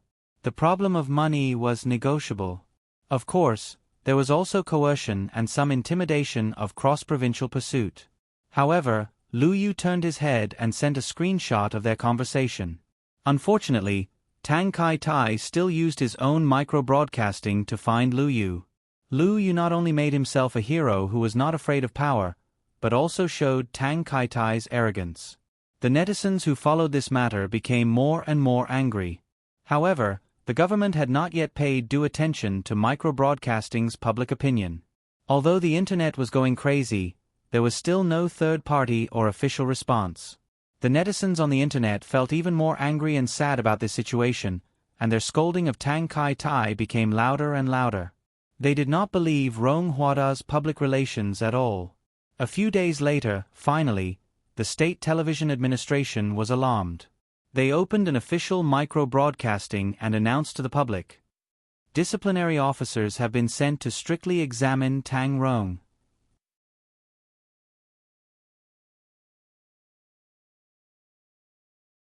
Chapter 578. Once, there was a chance to make the headlines. Unfortunately, Yang Yi didn't cherish it and even gave it to someone else. The cause was when Yang Yi went to Zhongchuan to report, and was seen by some students. Not only did they leak the matter to the reporters, but they also mistakenly thought that Yang Yi went to the composition department of the School of Classical Music to be their teacher. Because of this, the gossip media that received the news even used an extremely sensational headline, "Junior high school professor? Is Yang Yi favored because of his ability or fame?" Yang Yi's education wasn't a secret. The media had long dug up the story of Yang Yi dropping out of high school to join the army. Yang Yi had also been praised by the media for being able to create such excellent works despite having a low education level. However, people could accept a small fry creating miracles through his own efforts, but they couldn't accept a small fry breaking the rules that everyone had to abide by. University professors had always been respected. Even if there were slackers, most university professors were knowledgeable and accomplished scholars in their own fields. Every step required a lot of effort and time. Yang Yi didn't even take the college entrance examination. He only had a junior high school diploma and was only a young man in his early 30s. What right did he have to break all the promotion rules and become a professor? It had to be said that such a news report without any evidence had stirred up some people's nerves. Some old pedants even started to argue about it. It wasn't an exaggeration to say that Yang Yi might grab the headlines. If it wasn't for Tang Kai-tai's news, the one who might have made it to micro-broadcasting's hot search headlines would have been Yang Yi. Of course, some gossip media still used a large section to report Yang Yi's news. However, although these debates about Yang Yi's qualifications to be a professor quickly became one of the hot topics in society, it didn't have any meaning. Soon, the people who were arguing were embarrassed to find that Zhongqing Media University had officially clarified the matter. Yang Yi didn't appear in Zhongchuan to be a professor at all. Zhongchuan didn't have this intention either. Yang Yi was going to Zhongchuan to study, and he wasn't even going there as a student. Yang Yi was just an auditing student who wouldn't receive any diploma in return. He wanted to mock Yang Yi's incompetence. Even if he sat in on the class, did he still only have a junior high school diploma? This time, the media that had been slapped in the face gave up. They were too embarrassed to speak out on this matter again. However, some mainstream media outlets emerged and triumphantly slapped the mouths of the gossipy media outlets who had been scolding him. Then, they praised Yang Yi's spirit of living and learning, and set Yang Yi as a good example that students should emulate. Yang Yi was too lazy to complain about the media's ability to do whatever they wanted. He didn't clarify either. While everyone was collectively scolding him for biting off more than he could chew, Yang Yi posted a micro-broadcasting post and uploaded a photo. He showed off the lunch that he had meticulously prepared for Shi. She said that her new foreign classmates like her dad's cooking very much, so she had to pack more food for them today. With one more person, she can't let the little ones not have enough to eat. In particular, the third photo is a big surprise. I prepared a dish from her hometown for Shi's foreign classmates, Swedish meatballs. Micro-broadcasting, Shi's family chef, also occasionally taught netizens how to cook. It's a very famous dish. The secret is to mix an appropriate amount of starch and egg white into the minced meat to make the meatballs firm. It's similar to the famous Chinese dish, meatballs. However, the cooking method is different. It's fried in oil. When it's out of the pot, it's brown in color, rich in flavor, and tender and delicious. If it's eaten with mashed potatoes, it's simply an incomparable enjoyment. It's a pity that mashed potatoes don't taste good when they're cold, so I didn't make it. I hope the children will like today's dish. Not to mention looking at the photo, just looking at Yang Yi's description made the netizens hungry. Regardless of the villains who came to make trouble, many Yang Yi's fans left comments on micro-broadcasting. Boss Yang is really a chef. He can even cook Swedish delicacies. I'm hungry just looking at it. Boss, can you not tempt me? Boo-hoo, I'm still on a diet. This is a chef who has been delayed by writing novels. No, this is a master chef who has strayed into the path of singing. No, Boss Yang Yi, when is your new book coming out? Don't just focus on cooking. How many months have you delayed the release of your new book? It had to be said that Yang Yi's fans were more than his fans. The comment section was occupied by many fans who urged him to release the book. The next day, Yang Yi responded to the fans' questions. On October 10th, the new book will be officially released. At the same time, there will be a big announcement. A very simple micro-broadcasting teased the nerves of all the fans. October 10th? That's not far away. And what's the big announcement? The fans were excited and looked forward to it. Leaving the netizens aside, Yang Yi used the Swedish textbook as a prop and really acted like a professor. However, this professor was a little shabby because he was wearing a singlet, shorts, and flip-flops. The only students he was facing were a little girl with big eyes and a pregnant woman who wanted to join in the fun. Oh right, if you include Steamed Bun, who was sitting beside Shi, Yang Yi had 4 students. 4, no problem, Steamed Bun was no longer a little puppy. He was in a rapid growth period and looked a little like a big dog. Of course, his face was still tender and his thoughts were still very childish. Under the careful care of Yang Yi's family, Steamed Bun was not like a normal village dog with a dirty head and face. On the contrary, his fur was very clean. His yellow fur was a little short and glossy, not much worse than a golden retriever. Moreover, that pair of quick-witted eyes were like 2 black gems, appearing extraordinarily intelligent. Yang Yi did not start with the complicated grammar and did not even write it down. Instead, he directly taught Shi the pronunciation of some common words like before. This sentence means how are you? Come, read it after me. Her_mar_do? It had to be said that a child's ability to understand language was faster than an adult's. She blinked her big eyes and listened to her father read it twice. She could roughly pronounce it. Hey, Mudu. After he finished, she turned to look at her mother. Murphy, who had nothing to do, also followed with interest. Humadu? Out of the 4 students, only 2 responded to the teacher's teaching. However, Yang Yi did not mind. He nodded and commented, Shi's pronunciation is quite close. Very good. After receiving the praise, Shishi was so happy that her eyebrows curved. She just sat on the sofa and twisted around. As she moved, Steamed Bun stretched out a front foot and placed it on Shishi's leg. It was unclear whether he wanted to remind Shishi not to move around, or if he wanted Shishi to play with him. Shishi hugged Steamed Bun, but she did not have time to play with him. What about me? Am I right? Humadu. Murphy could not wait and asked Yong-yi, who had stopped. Mom's pronunciation is not good. It's a lot off. Yong-yi said impartially, Come, repeat it after me. Hu-ho, uvulatory sound, mu-do. Humph, you clearly didn't let me hear you clearly. Murphy pouted and muttered a few times. However, this was just a little fun between her and Yong-yi. Without interrupting Shishi's learning, Murphy continued to recite with Shishi. Shishi saw that she was about to start learning again.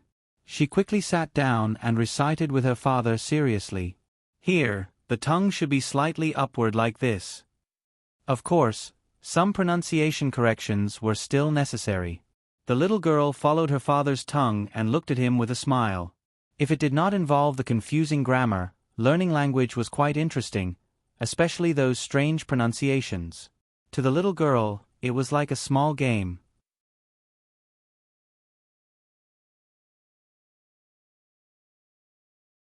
Chapter 579. Teaching Shishi to speak Swedish wasn't as easy as it seemed. Even though Shishi was already considered smarter than her peers, she was still only 5 years old. Whether it was her ability to accept or her concentration, she still couldn't compare to an adult. That night, after 2 sessions, one after dinner and another after shower, Yang-yi managed to teach Shishi 5 sentences. In fact, after learning some of the more complicated sentences, the pronunciation would be wrong and she would need to repeat them a few more times. But no matter what, for a 5-year-old girl to be able to learn 5 sentences in a small language in one night, it was still commendable. The next day, Shishi went to kindergarten happily and prepared to tell Lu Weisha the 5 sentences. However, the ending should be obvious. Lu Weisha responded happily, but Cece didn't understand, and the two of them had to stare at each other in confusion for a while. The response to Murphy's first fan meeting was very good. Yang-yi brought Murphy to the studio to relax. Mo Shaowan showed Murphy some of the letters and gifts sent by the previous batch of fans. Unlike Yang-yi, Murphy was cold on the outside but warm on the inside. She was more concerned about her interactions with her fans and would occasionally write back to them. This was also why Murphy was often sent gifts by her fans even though she wasn't considered an idol. There was nothing special about the gift, but it was Jia Siyuan, who met his true love because of Mo Fei's album. At that time, when Mo Fei said goodbye to her, she said that it was a pity that she couldn't witness their wedding. After this fan went back, she sent Mo Fei a pack of wedding candies. This gift was much more meaningful than any other expensive gift. After these lucky fans returned, they posted some interesting things from the fan meeting, Murphy and Yang-yi singing, and some photos on micro-broadcasting. Phoebe Studios' official Weibo reposted all of these. These micro-broadcasting records made many fans who didn't get selected go crazy with envy. Not to mention the invitations that were like gifts, being able to interact with Murphy at the scene and experience Murphy's usual, friendly personality for the first time, as well as singing live without plugging in. These benefits definitely made other fans jealous. The fans are calling for you to continue holding fan meetings. They say that no matter how far it is, even if you have to go to Lhasa, they are willing to go. Mo Shaowan said to Murphy. She looked at Yang-yi, but this still depends on your willingness and whether your body can take it. Murphy also looked at Yang-yi. Right now, not only did her body belong to her, she was also carrying an almost 8-month-old baby. So, she didn't have any ideas about this problem. Yang-yi saw the desire in Murphy's eyes. He pondered for a moment and said, "A few days ago, I went for a prenatal checkup. The doctor said that everything is fine. Also, this isn't the first time Murphy is pregnant, so there aren't many problems with her body. If you want to hold the second phase, try to end it in the first half of the month. The rest of the time, she will need to rest and wait for delivery." Yang Yi wasn't so old-fashioned. He still believed in science.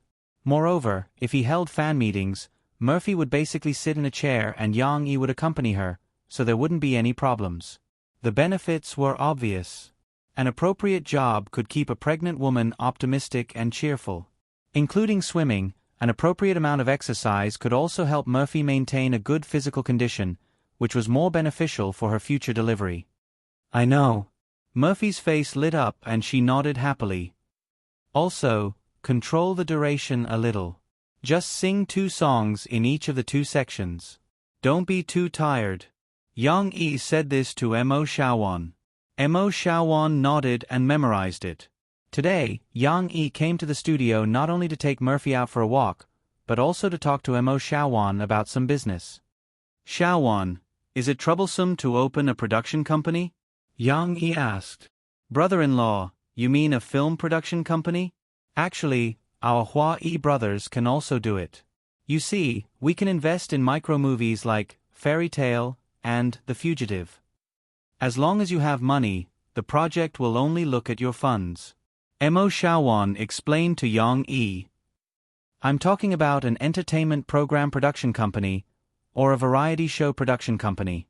Yang Yi's words shocked Mo Xiaowan. Even Murphy looked at Yang Yi in astonishment. Producing a variety show? This was completely different from composing a song or investing in a movie. A variety show involved many aspects, especially complicated people. According to what I know, the variety shows of the major TV stations are separated from production and broadcasting. Many outstanding variety shows are produced by private companies. Yang Yi said. The separation of production and broadcasting also gave private companies a good opportunity. For example, Sister Luo Xin, who had a good relationship with Murphy, the copyright of her program Jixin Interview did not belong to Shanghai Satellite TV, but to the production company behind her. Luo Xin and Shanghai Satellite TV had a cooperative relationship. Shanghai Satellite TV provided her with the venue. Luo Xin and her team would complete the production, and Shanghai Satellite TV would be responsible for the broadcast. The profits would be calculated according to the contract. In other words, if Luo Xin was tired of Shanghai Satellite TV, she could wait for the contract to end and go to Beijing or other TV stations in other cities to continue filming Jixin Interview. Correspondingly, Guangdong Province TV station's Fast Music was a program that completely belonged to the TV station, so the TV station had the power to decide the life and death of the host. Brother-in-law, if you want to do a variety show, I suggest you buy a production company directly. Mo Xiaowan knew that Yang Yi did not lack money, so she said the most effective way.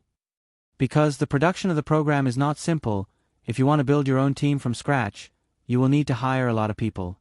You might not even be able to find the talent you want. For example, this company, China Star Production. Mo Xiaowan picked up an entertainment magazine on the table that she had flipped through because she was bored and passed it to Yang Yi. China Star Production was doing well and had produced 2 popular variety shows. But their boss was involved in a money laundering scandal and was arrested. Now, the bank wants to auction China Star Production. If I provide an idea for a variety show, the program flow, and some features, will they be able to perfect it and produce it for me? Yang Yi asked. Of course, China Star's production team is very good. Now, many production companies want to take away their company's program and production team through the auction. Mo Xiaowan said. How much do you think it will cost? If you buy this company? Yang Yi asked. 1 or 200 million. I'm not sure about this. Maybe because their program is more popular, it will be more expensive. But the most important thing is that China Star Production is going to be auctioned. Who knows how many people are eyeing it? Mo Xiaowan said. Brother-in-law, give me 2 days.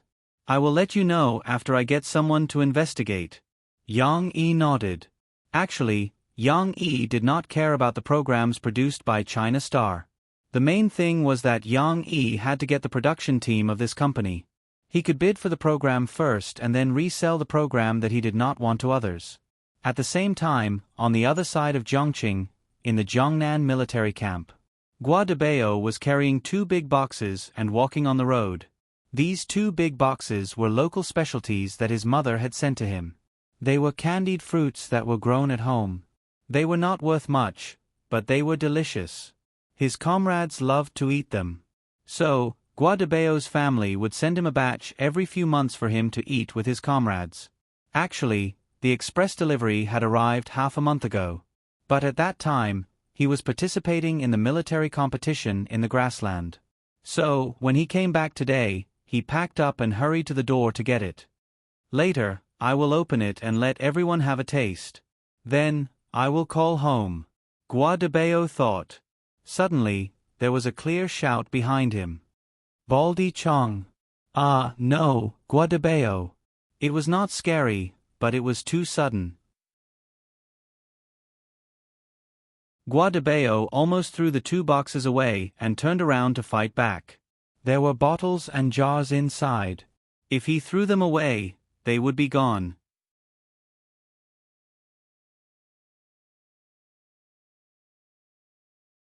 Chapter 580. The Media University of Jiang City was the best university in Tingshan, even in the whole Jiang City. Every year, the freshmen's military training was arranged in the Jiangnan military region. Yang Huan had been in the military training for a few days. Unlike the other girls in the class who cried for their parents and had to put on makeup, Yang Huan adapted well. She performed the best in the marching and field exercises, and was often praised by the instructor in her class. However, this also caused her to be ostracized.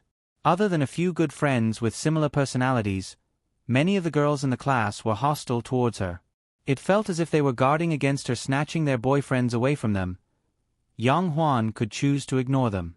However, in the dormitory, for some reason, her roommates knew that her brother was Yang Yi, who had written many hit songs. Their enthusiasm towards her made Yang Huan feel even more uncomfortable than the others' indifference. Therefore, after the afternoon training and lunch, Yang Huan went out for a stroll with a water bottle on the pretext that he needed to get some water. As Yang Huan walked on the road of the military camp, he recalled what had happened to him a year ago. About a year ago, he had come to the military camp with Guazi to watch someone else film. However, he had gotten lost and ended up in the territory of the Viper Special Forces. She even had a fight with that bad-tempered guy. She had to admit that the guy was good at fighting. Except for her 2 brothers and her father, he was the only one who could defeat her. Yang Huan used to be invincible in the village and in his high school. Of course, Yang Huan wouldn't get lost anymore. She knew the areas around her training like the back of her hand. As long as she didn't go too far, she wouldn't make the same mistake again. She couldn't wander around, that was against the military discipline. Yang Huan was talking about Guadabeo when she suddenly heard a achoo sound behind her. She turned around and saw a bald guy walking in the opposite direction with 2 big boxes in his arms. It was a familiar bald guy. He wasn't completely bald. Guadabeo still had some stubble on his head. However, he was used to fighting without hair, and there weren't so many rigid rules in the Viper Special Forces. The bald guy was too rare. The more Yang Huan looked at him, the more familiar he looked. Yang Huan recognized Guadabeo after a few glances. Therefore, with a mischievous smile, she tiptoed over and suddenly shouted, "Baldy Chong!" "Ah no, Guadabeo!" Baldy Valiant was a series of stories that Yang Yi had told to Shi. Obviously, the characters were from his previous life, but Yang Yi had never read the story, so he made it up on his own. Yang Huan had also heard of this person from his elder brother. Subconsciously, he used Guadabeo to satisfy his dark psychology of, "Can't I make fun of him even if I can't beat him?" Guadabeo was really shocked by her. He turned his head with his eyes wide open and saw a young girl in the prime of her youth. She was like a willow on a dam in spring, smiling like a flower. Her melodious laughter echoed in Guadabeo's ears. Even the spring breeze couldn't compare to her. "Hey, what's wrong, Guadabeo? Don't you recognize me?" Seeing Guadabeo's dumbfounded expression, Yang Huan couldn't help but feel embarrassed. Could it be that he really couldn't remember who she was, and she had to greet him as if he was an acquaintance? That was awkward. Of course I recognize you. How can I not recognize you? You are Yang Yi's sister. Guadabeo wanted to scratch his head, but he realized that he couldn't free his hands because he was holding two big boxes. Just Yang Yi's sister? What did you say my name was? Yang Huan looked at Guadabeo suspiciously. She had a strong suspicion that this big baldy was really going to catch up with her brother after beating her up. Your name is Yang. Yang. Guadabeo was dumbfounded and stuttered, not knowing how to explain. Sure enough, you really don't remember my name. Humph, I only know that my elder brother is Yang Yi. Yang Huan pouted. However, seeing how embarrassed he was, Yang Huan didn't want to tease him anymore. Alright, I'll tell you. My name is Yang Huan, Huan as in joy. Guadabeo quickly put down the box and reached out his hand as if he wanted to shake Yang Huan's hand. However, he didn't know if it was because he remembered that Yang Huan was a girl, or because he felt that his hand was a bit dirty, so he shyly withdrew his hand and rubbed it on his pants. Guadabeo wasn't good at communicating with girls. After all, there was no female creature in Viper. At most, he had seen a few in the military hospital, but they were all old doctors who had passed menopause. Facing Yang Huan, he didn't know what to say. Luckily, he had a prop with him. Guadabeo opened the cardboard box on the side and took out a big can of food. He handed it to Yang Huan and said, "I'll treat you to some canned food. This is a local specialty from my hometown. It's all homemade, and the ingredients are absolutely healthy. By the way, what kind do you like? These are preserved peaches, made from peach flesh. I also have pears, apples, green plums. Alright, that's enough. I'm going to drool if you keep talking." Yang Huan glanced at the big can of food in Guadabeo's hand, licked her lips, and said helplessly, "Guadabeo, thank you for your kindness. But I'm in military training right now. I can't put this in the dormitory. I'll be screwed if the instructor catches me." "Yeah." Guadabeo scratched his bald head, not knowing what to say. However, he finally understood why Yang Huan was wearing a military uniform in the military camp. He had thought that Yang Huan had joined the military. The two of them looked at each other in silence for a while. Guadabeo said hesitantly, "Do you want to try it now?" He opened the bottle and handed it to Yang Huan without hesitation. Yang Huan was a bit hungry. The candied fruit looked very attractive to girls, and she had been eating meat every day in the canteen. She wanted to eat something to relieve her boredom. Delicious. Very sweet. Yang Huan took a bite and gave Guadabeo a thumbs up. "Really? My mom made it. My comrades all said it's delicious." Guadabeo smiled. It was the first time Yang Huan saw Guadabeo smile like a bad guy. He was quite cheerful when he smiled. She couldn't help but take another bite and let Guadabeo close the lid. She said, "Thanks, Guadabeo.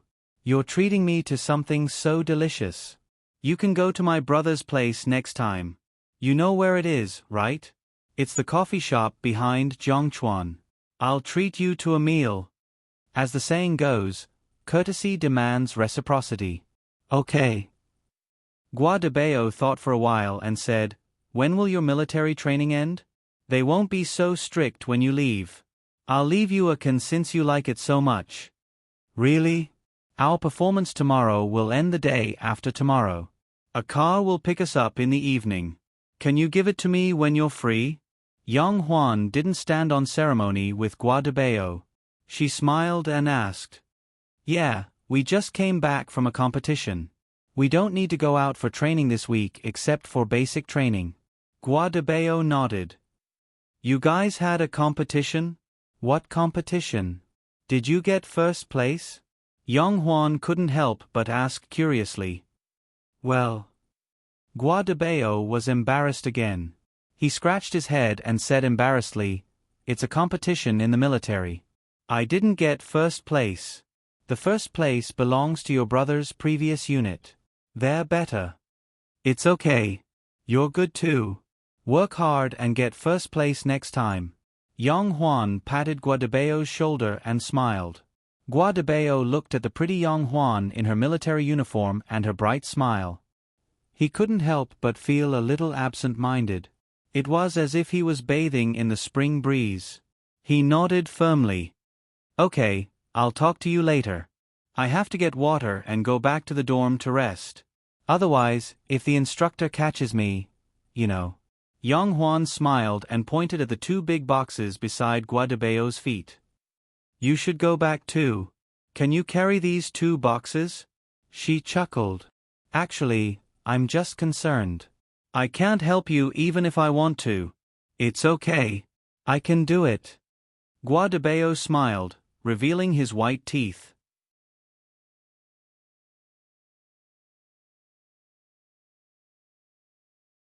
Chapter 581. October 10th. It was a rare weekend. Mu Yuqing did not stay at home. Instead, he appeared in a big shopping mall near his house. Of course, Mu Yuqing did not like shopping. He was in the bookstore. Like the others, he was holding a copy of Yang Yi's new book and queuing up to pay for it. Yang Yi's identity was different now. Not only was he a best-selling author, but he was also a songwriter and a singer. Therefore, for his own benefit, the owner of the bookstore was more than happy to arrange a heavy promotion for Yang Yi's new book. The eBay at the door and the posters on the floor-to-ceiling display were all about the new book in Mu Yuqing's hands. Relieving Grocery Store. Not only do we sell groceries, but we also provide advice on troubles. Whether you are struggling, hesitating, or in despair and pain, we welcome you.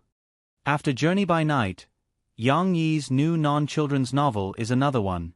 It is not online literature, nor is it a mystery novel. However, it incorporates the essence of these genres.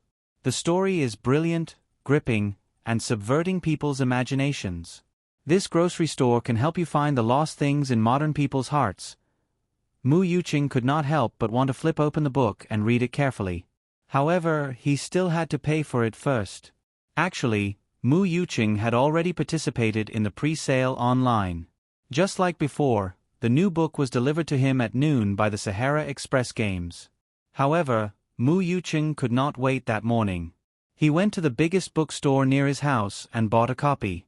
Although the bookstore's price was a little more expensive, Mu Yuqing did not mind. He bought an extra copy as a small reward for Yang Yi, the cute author who treated him to a meal out of gratitude. While queuing, Mu Yuqing overheard a few customers who were also Yang Yi's fans chatting in front of him. "I heard that Prison Break is going to be made into a TV series?" "I know. Didn't you see the news this morning? Sahara Press held a press conference to talk about our book and introduce Prison Break. They said that not only did they sell the copyright, but they are also preparing to select people to film it." "Hey, is what the two of you said true? Who's going to film it?" Prison Break is set in America, and it's such an exciting story. I don't want some small domestic film company to ruin it. Don't worry. I heard that they're not just selling the show to Wolf TV station. They're also getting a share of the viewership ratings. The director is Paulton Yee. Have you heard of him? He's a very famous TV drama director in America. Criminal Thoughts was directed by him. I've watched Criminal Thoughts before. It's a very exciting American drama.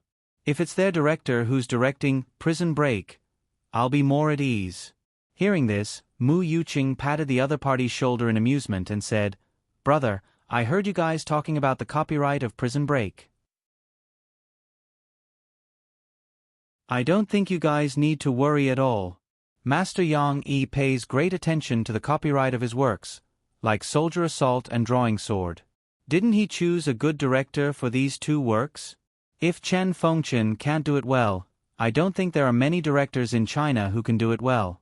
"That's true." A few of Yang Yi's fans laughed. "Also, let me tell you guys, before the copyright of Prison Break was sold, there's a story behind it. I don't know if you guys know about it?" Mu Yuqing deliberately kept them in suspense. "Old Shi, don't be like this. Hurry up and tell us what you know." The fans shouted impatiently. Okay, listen to me. It's said that before Wolf TV station came, Global Pictures had their eyes on Prison Break, but they didn't offer good conditions and hoped that Yang Yi would adapt the work into a story that happened in China. Yang Yi didn't agree, so he kicked Global Pictures out. Of course, now that he's sold it to Wolf TV station, Master Yang Yi has offended Global Pictures. Mu Yuqing shrugged and said.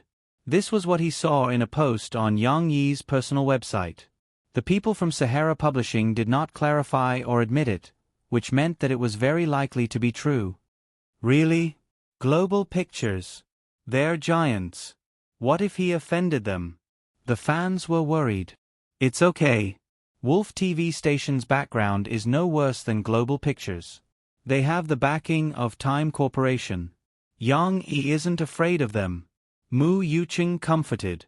But, was he really not afraid? Mu Yuqing didn't know. It might be fine overseas, but Time Corporation's protection didn't extend to China. Mu Yuqing didn't want to think too much. After he paid for the book, he sat in the open-air coffee shop in the middle of the mall. He found a comfortable and quiet place and couldn't wait to start reading. Mu Yuqing was baffled by the first few pages. It seemed like there were 3 thieves. One was called Lu Xiang, one was called Wu Dun, and one was called Guan Xing. They did something bad and wanted to hide, so they hid in an old grocery store. The description in the middle, such as the rusty washing machine in the grocery store, the dusty slippers, and the envelope that suddenly appeared, made Mu Yuqing confused and slightly creeped out. Could it be a horror story?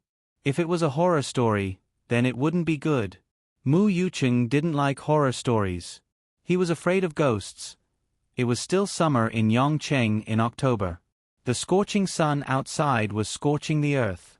But the air conditioner in the mall was on. Mu Yuqing's short t-shirt was still sweating. It was obvious how resistant he was to ghost stories. But, due to his great trust in Yang Yi, Mu Yuqing endured and continued reading. But, as he continued reading, Mu Yuqing couldn't help himself. Relieving Grocery Store wasn't thick, and it was small.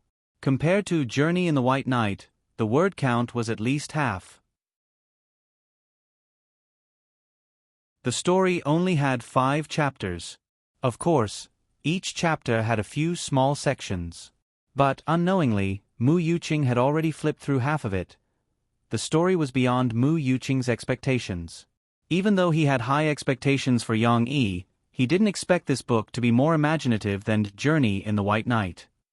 First of all, just as Yang Yi said, it used the most common element in web novels, time travel. But, the writing style in this book was so sophisticated that Mu Yuqing couldn't see any trace of web novels. Secondly, a puzzle-solving game that the grocery store owner, Grandpa Jiang, played with children had evolved into Grandpa Jiang's persistent work to point out the direction of the souls of some people who had lost their minds. Now, in this story, 3 thieves who made people doubt their character were coincidentally answering the questions of some people who had vague disputes in this grocery store that had fallen into a space-time bug. This series of stories that made people think deeply, and these choices that people might have made inadvertently, were like a stone thrown into a lake, creating ripples. These ripples slowly expanded and finally formed a surprising entanglement. The past, the present, and the future gradually merged together. It was very exciting. Mu Yuqing's coffee was cold. He didn't have time to take a sip. He couldn't bear to put down the book. During this time, the courier from Sahara Express called him. Mu Yuqing couldn't bear to go back, so he had to call his neighbor to help him sign it. He still wanted to continue reading. But unconsciously, Mu Yuqing suddenly burst into tears. Yes, a man, sitting in an open-air coffee shop in the middle of a shopping mall, holding a book and crying. His emotions came so suddenly that Mu Yuqing forgot to wipe his tears to prevent others from seeing him as a joke. That wasn't important. What was important was the second chapter. All the previous stories were about a man named Song Ku. He didn't have a very good musical talent, but he still persisted and worked hard for his music dream. Mu Yuqing read the letter that the thieves wrote to Song Ku. Your persistent pursuit of music will not be in vain. Someone will be redeemed by your songs. The music you create will be passed down. He thought that Song Ku was going to succeed. But, who would have thought that Song Ku would sacrifice himself to save the children in a fire in an orphanage's performance event? Red light and darkness surrounded him at the same time. It seemed that someone was calling him, but he was powerless to answer. Ah, it's like this. Now is the final moment. I just have to keep believing, right? If it's really like what the letter says, Dad, I've left a footprint, right? Although I've lost a battle. Song Ke's inner monologue before his death made Mu Yuqing shed tears.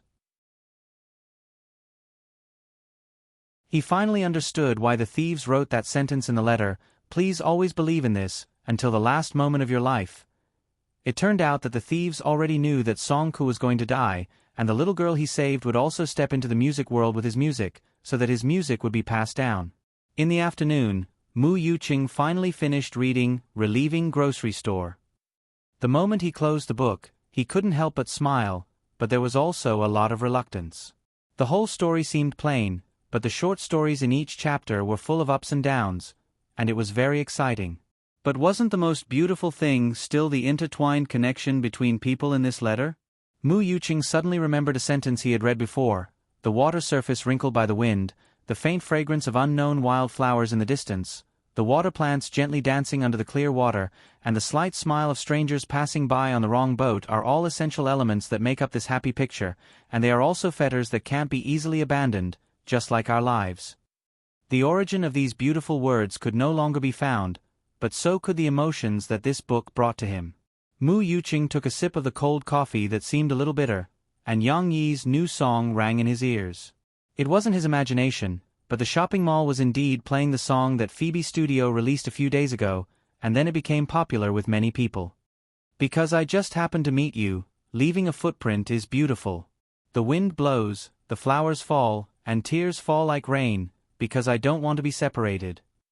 Yang Yi's falsetto, like a girl's voice, plucked at Mu Yuqing's heartstrings. This song was very nice, just like his new book, great. What _beautiful day. What a wonderful day. Although Mu Yuqing didn't have lunch and his stomach was rumbling, he was in a good mood. He still said a few words in English, held his book, and danced. He didn't care about other people's curious and interesting gazes as he walked out. A science guy could also be very flirtatious.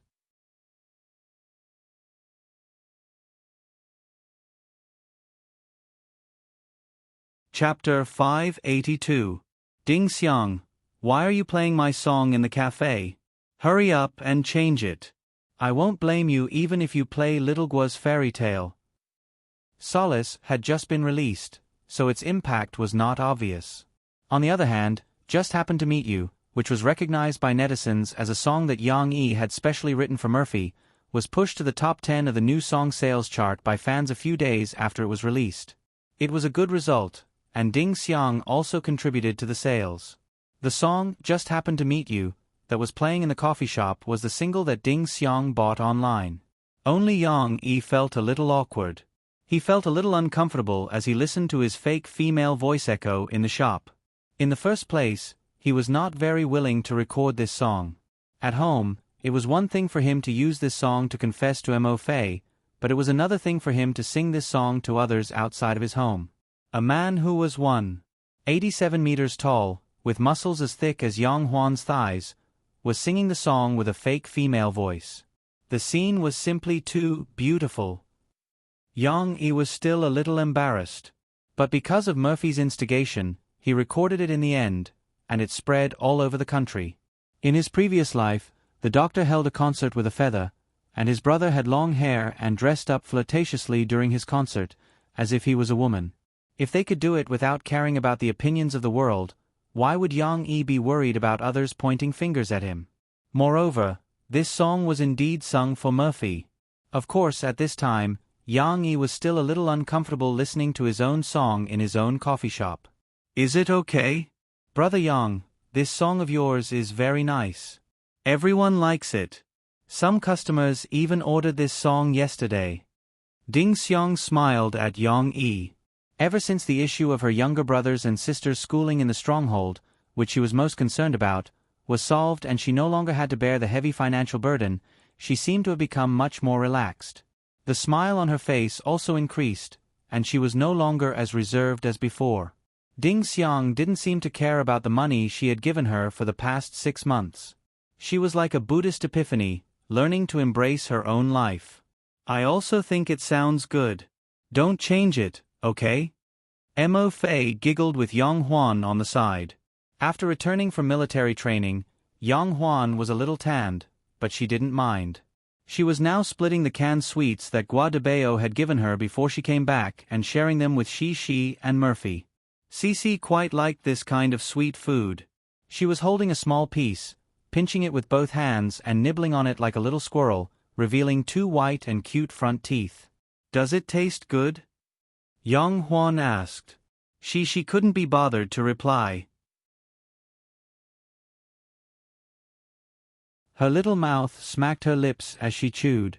The sweetness flowed from the tip of her tongue to her heart. Although she didn't answer, her big, happy eyes were filled with the answer. Murphy also ate a piece.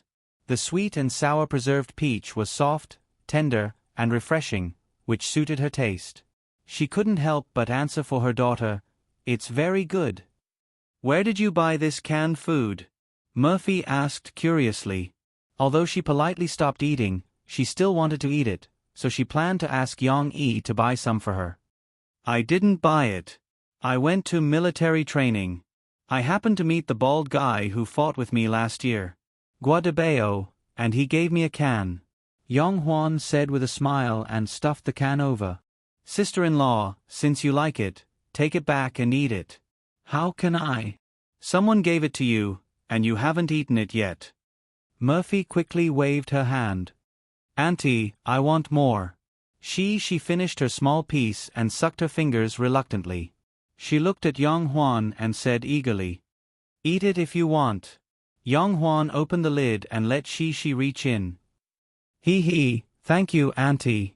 Shi's eyes lit up. She smiled happily and reached her little hand into the can.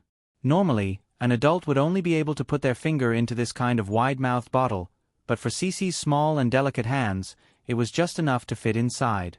Shi looked at the glass side of the can and picked out a big piece of preserved peach. Then she continued to eat happily like a little squirrel. After taking care of Shi, Yang Huan said to Murphy with a smile, "Sister-in-law, it's okay. I came back last night and ate with Sister Ding Xiang. You can take it back and eat it. Now you are the most important person in our family." Murphy was too shy to take it. When Shi and Yang Huan were pushing it back and forth, Yang Yi came back helplessly.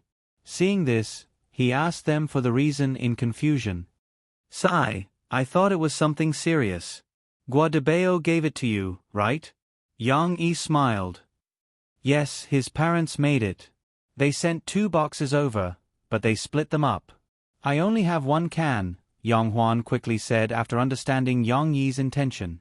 She was worried that Yang Yi would make things difficult for Gua de Bao. "It's fine. His parents made it. I can ask Gua de Bao to call his parents and ask them to make more and send it over. We can calculate the cost later," Yang Yi said with a wave of his hand. He was not too bothered. In his previous life, this kind of private workshop had become popular through WeChat.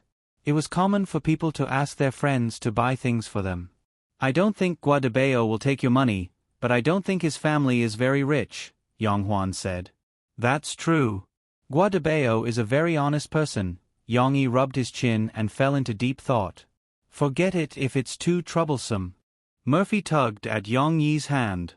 She was worried that it would make things difficult for Yang Yi. After all, he needed a favor.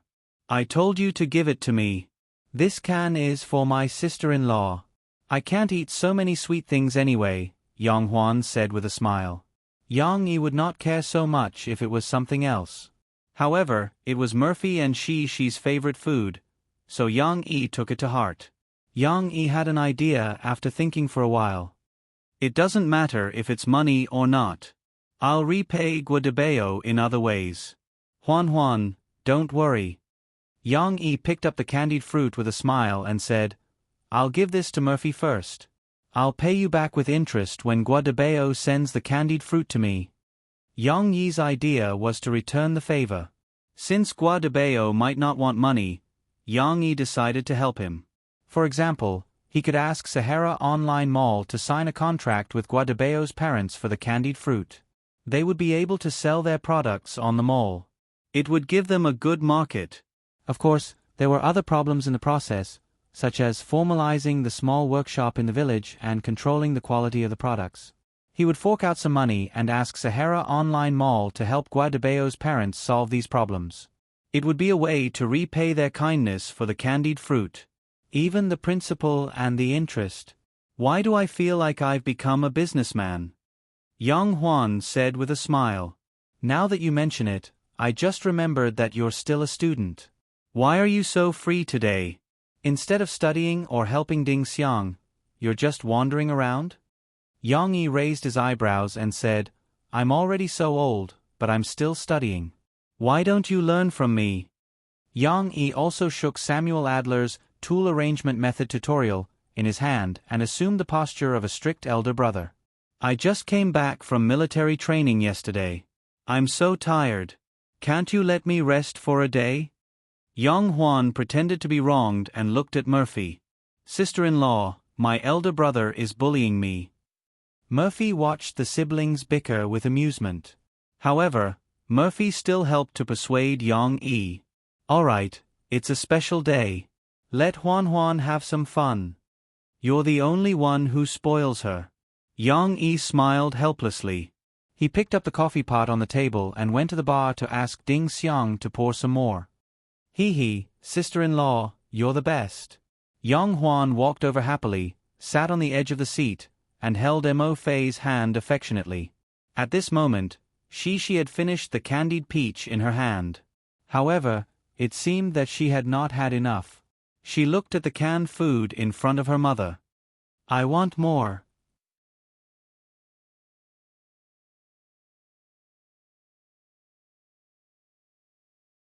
Chapter 583. Autumn rain followed by cold. In late October, a light drizzle marked the beginning of autumn in Zhongqing. Although it was only physically cold, the children in Springfield Kindergarten put on thick coats. Only today, because the weather was sunny and the sun was warm outside, the teachers allowed the children to take off their coats and play outdoors in the fresh air. Exiner, let's play hopscotch? Young Luochi suggested. Young Luochi's body was flexible, so she liked to play this game. However, she was not the only one who liked to play this game. Chen Shiyun, Nan Zhaoyu, and even Lan Xian liked it too. Lan Xian was chubby, so she often lost when playing hopscotch. However, the more she lost, the more she liked it. As soon as she heard Yang Luochi's suggestion, the energetic Lan Xian shouted excitedly, Okay. Hopscotch. Hopscotch. She was also very happy. She held Yang Luochi's hand and jumped up and down. I'll go too. Chen Shiyun and Nan Zhaoyu came over. At the same time, Shi's good friend, Lu Weisha, also came over. She said in Chinese with good pronunciation, Angel, I want it. Let's go together. Can I? After half a month of interaction, not only Shi's Swedish, but also Lu Weisha's Chinese, and all the children's English had improved significantly. Although the grammar of the foreign language the children spoke was not standard, they learned some simple words very quickly. After that, they spoke more and tried more. The speed of improvement was faster than some adults who learned foreign languages until their brains exploded. For example, little Han, now, Lu Weisha could speak and listen in on some simple daily conversations. She had completely integrated into Shi's small circle. After playing with her friends, Lu Weisha became a lot more cheerful. She wouldn't have dared to take the initiative to join the game half a month ago. Angel was Yang Luochi's English name. Lu Weisha couldn't tell the difference between Shi and Chi, so she chose to call Shi Cici and Yang Luochi Angel. Yang Luochi nodded and said to Lu Weisha, Sure, let's play together. The hopscotch game was in the middle of the kindergarten.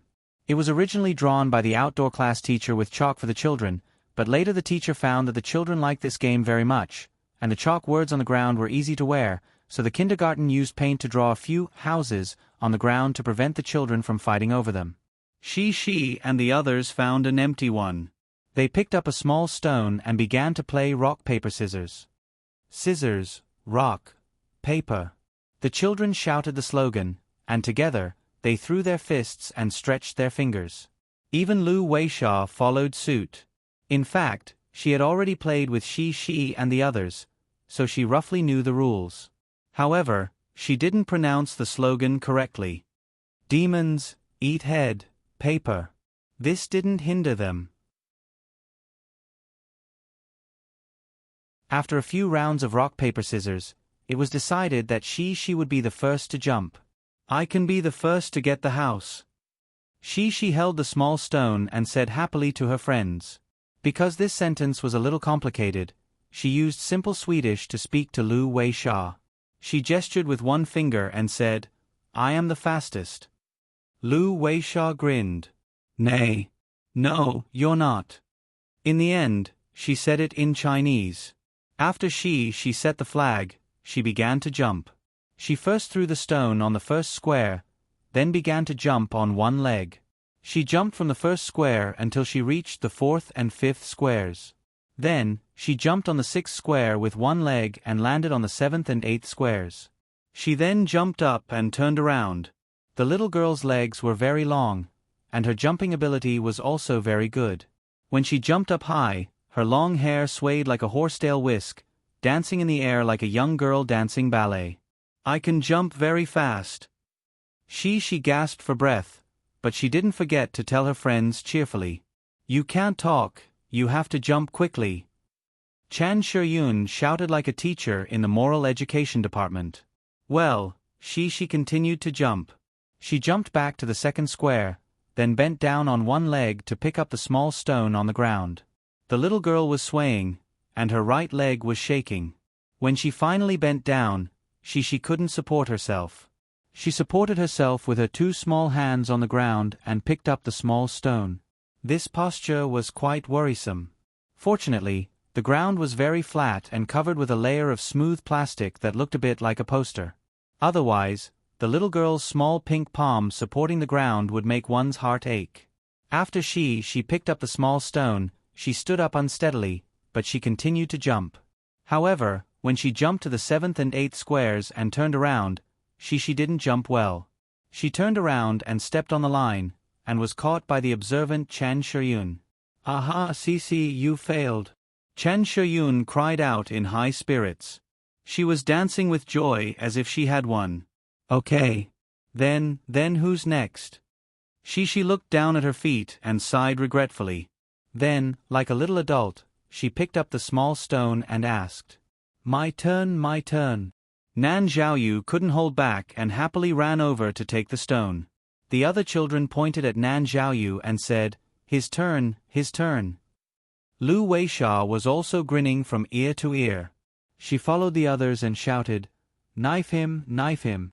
It was Nan Xiaoyu's turn to jump. Nan Xiaoyu and she often played hopscotch, so they were quite skilled. Perhaps the boys' athletic standards were quite good. Nan Xiaoyu didn't make a mistake like Shi when he jumped to the third round. However, at this time, a group of boys, including Wang Shijuan, passed by. They were all boys, and they were shouting that they wanted to play the seesaw. Just then, they saw Nan Xiaoyu playing hopscotch. It was unknown who started it, but they all laughed and shouted, Nan Xiaoyu, playing hopscotch with a girl. Nan Xiaoyu is also a girl, right?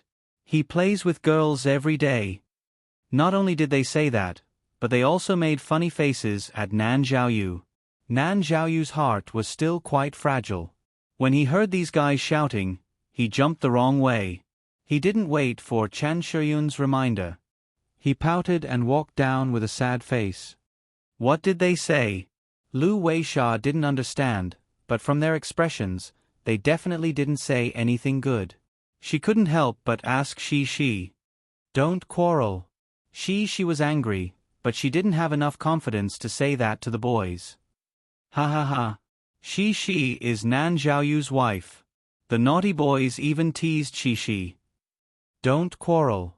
Young Luochi said to Lan Xian worriedly, but young Luochi's voice was too soft. They said that Nan Xiaoyu is playing with a girl. She explained to Lu Weisha, but Lu Weisha still didn't understand what she said. Lu Weisha was confused and asked again in Swedish, I don't understand. She, can you say it again? Cici had no choice but to gesture with her fingers and explain in Rue and English. You're right, Nan Xiaoyu, spiel underspell, play, and we are like a girl, like a girl. Lu Weisha understood, but it was just as she had expected. No. Lu Weisha stood in front of the boys and said in Chinese, which she didn't know much. Apologize. Apologize. Apologize to Nan Xiaoyu. When Cici saw that all her friends had stepped forward bravely, her sense of justice was bursting. She also stepped forward and said angrily.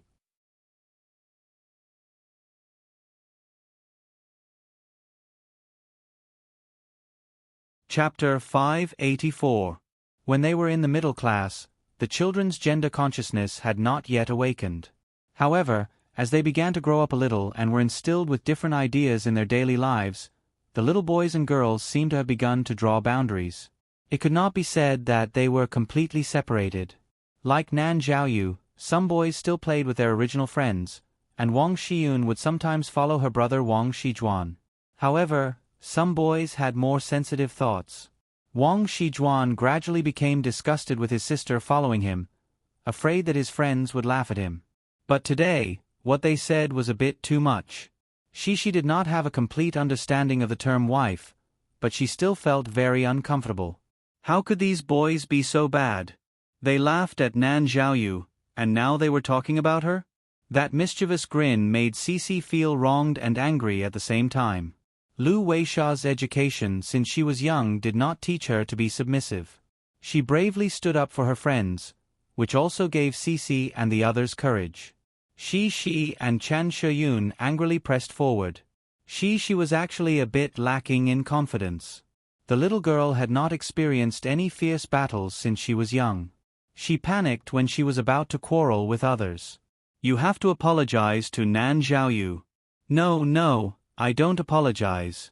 I'll tell Teacher Mu. She said to the boys with a trembling voice. She even used Lan Xian's big move, tell Teacher Mu. Yang Luoqi and Lan Xian also followed, but Yang Luoqi was more flustered. Her eyes were red and she sadly wiped the corners of her eyes. Girls only know how to cry. We won't apologize to you.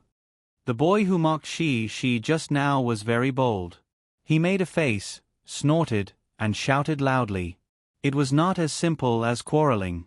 The boys developed later. Lu Weisha, Shi, and Chan Shiyun were actually taller than them, especially Lu Weisha. The sense of oppression from her height made these boys feel that they were not manly enough. Naturally, they were eager to resist. You need to apologize. Lu Weisha insisted. I'm not playing with you. We're going to play in the sand. A boy felt impatient and called out. The few of them were about to leave. The former little devil Chan Shiyun had not been a big brother for many years, but today she was going to stand up for her good friend. Chen Shiyun pulled the boy and tugged at his clothes. You're not allowed to leave. A war was about to break out. Yang Yi had been studying with the old professors of the School of Classical Music for a while.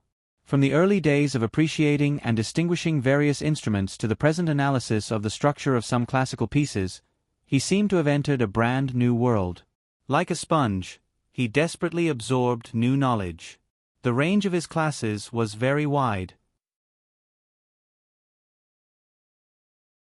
Sometimes he would follow the second-year professors, sometimes he would go to the graduate classes, and sometimes he would ask the professors to talk to him about some of the things he wanted to know.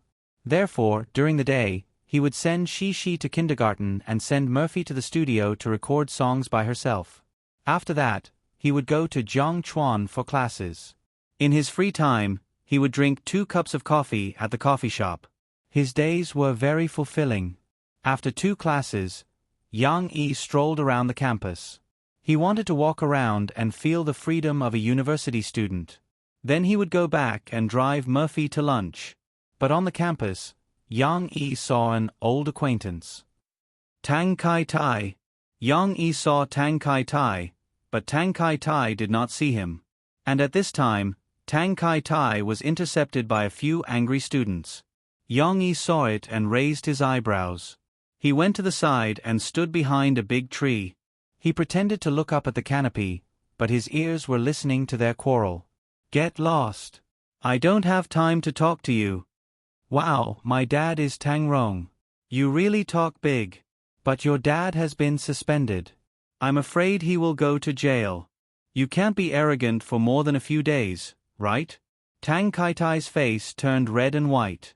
He gritted his teeth and said, Who said my dad will go to jail?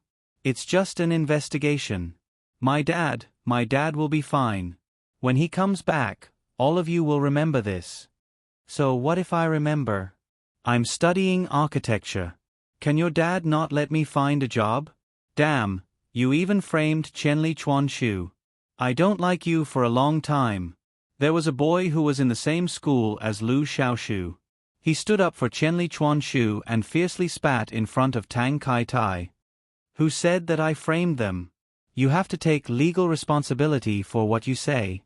Qianli Chuanshu signed the contract. Who told them to be so stupid? They didn't listen to the company, so they deserve to be frozen. Tang Kai Tai shouted angrily. He was also angry and did not want to let the other party feel comfortable.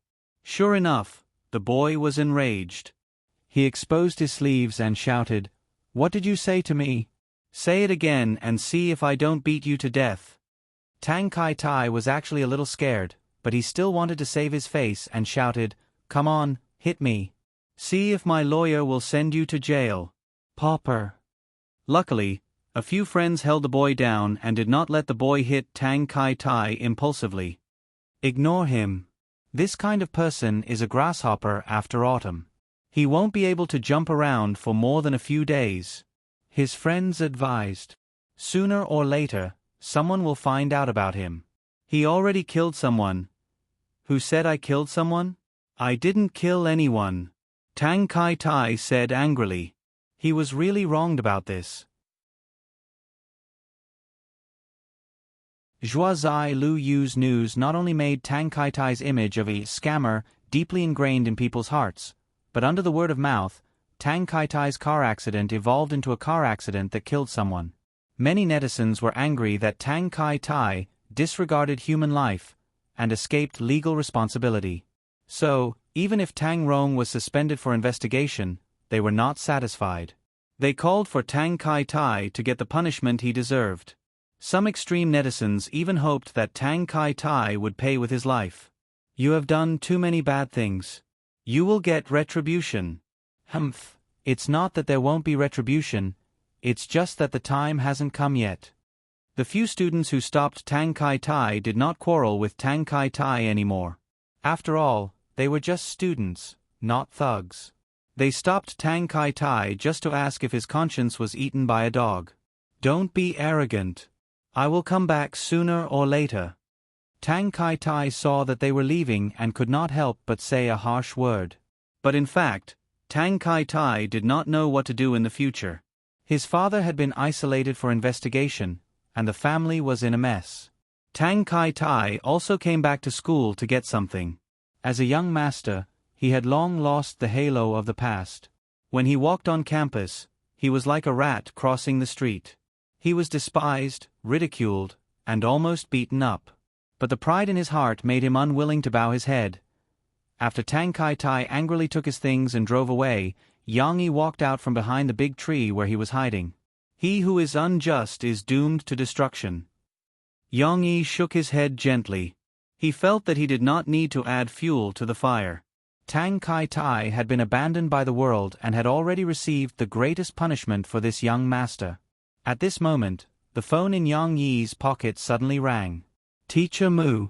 Yang Yi looked at the caller ID and was a little puzzled, but he did not dare to neglect it and picked it up.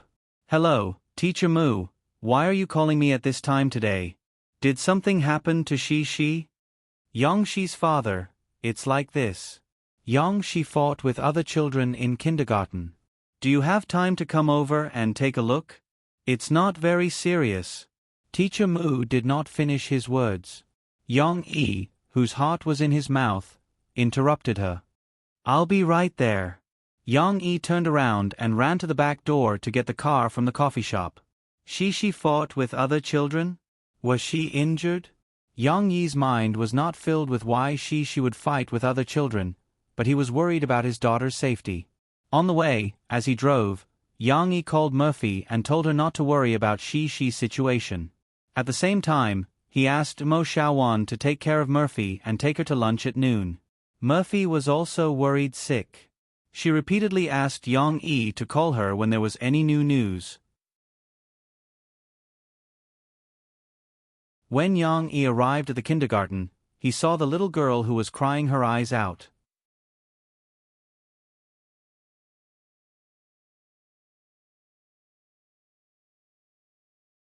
Chapter 585. When Yang Yi saw Cici crying like a baby, his heart tightened. He took big strides and ran to his daughter's side. He bent his knees and squatted down, asking, "Cici, what's wrong? Were you beaten?" "Dad is here. Tell Dad, where were you beaten?" While he was worried, Yang Yi was actually quite angry. He was reluctant to beat his own daughter. Which little kid was so bold as to beat Shi?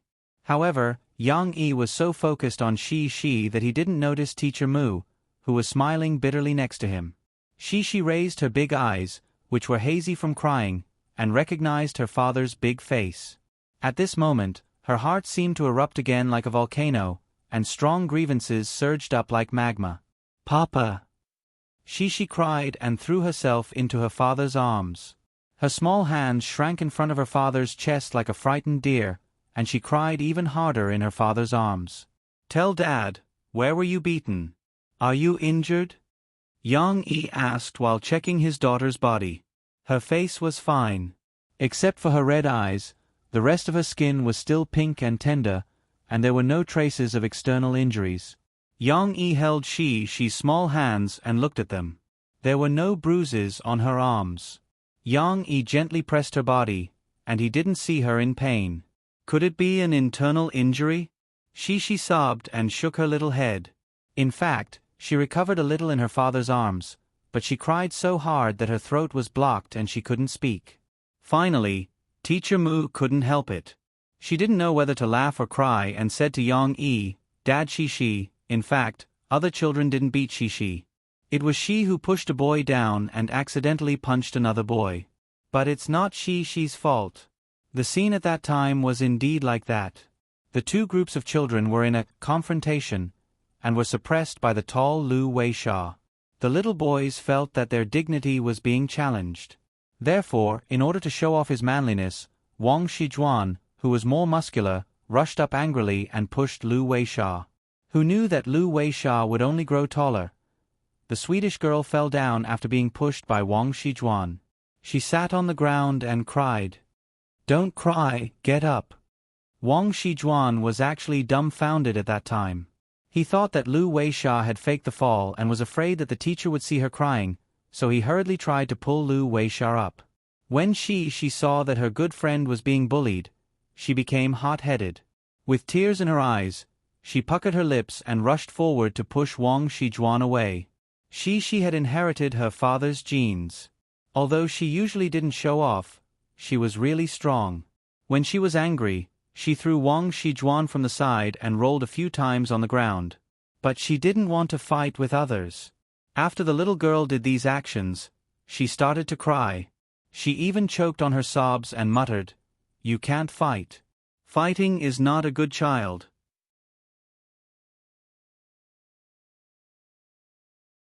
The naughtiest little boy from before, the one who had badmouthed Shi, was very close to Wang Shijuan. At this time, he ran up angrily and grabbed one of Shi's small hands, shouting, "Yang Shi, you hit me." However, at this time, Shi wasn't in a good state. She felt that her left wrist was in pain from being grabbed. She struggled to break free in a panic, but she couldn't break free, so she subconsciously waved her right hand and hit the little boy's chest.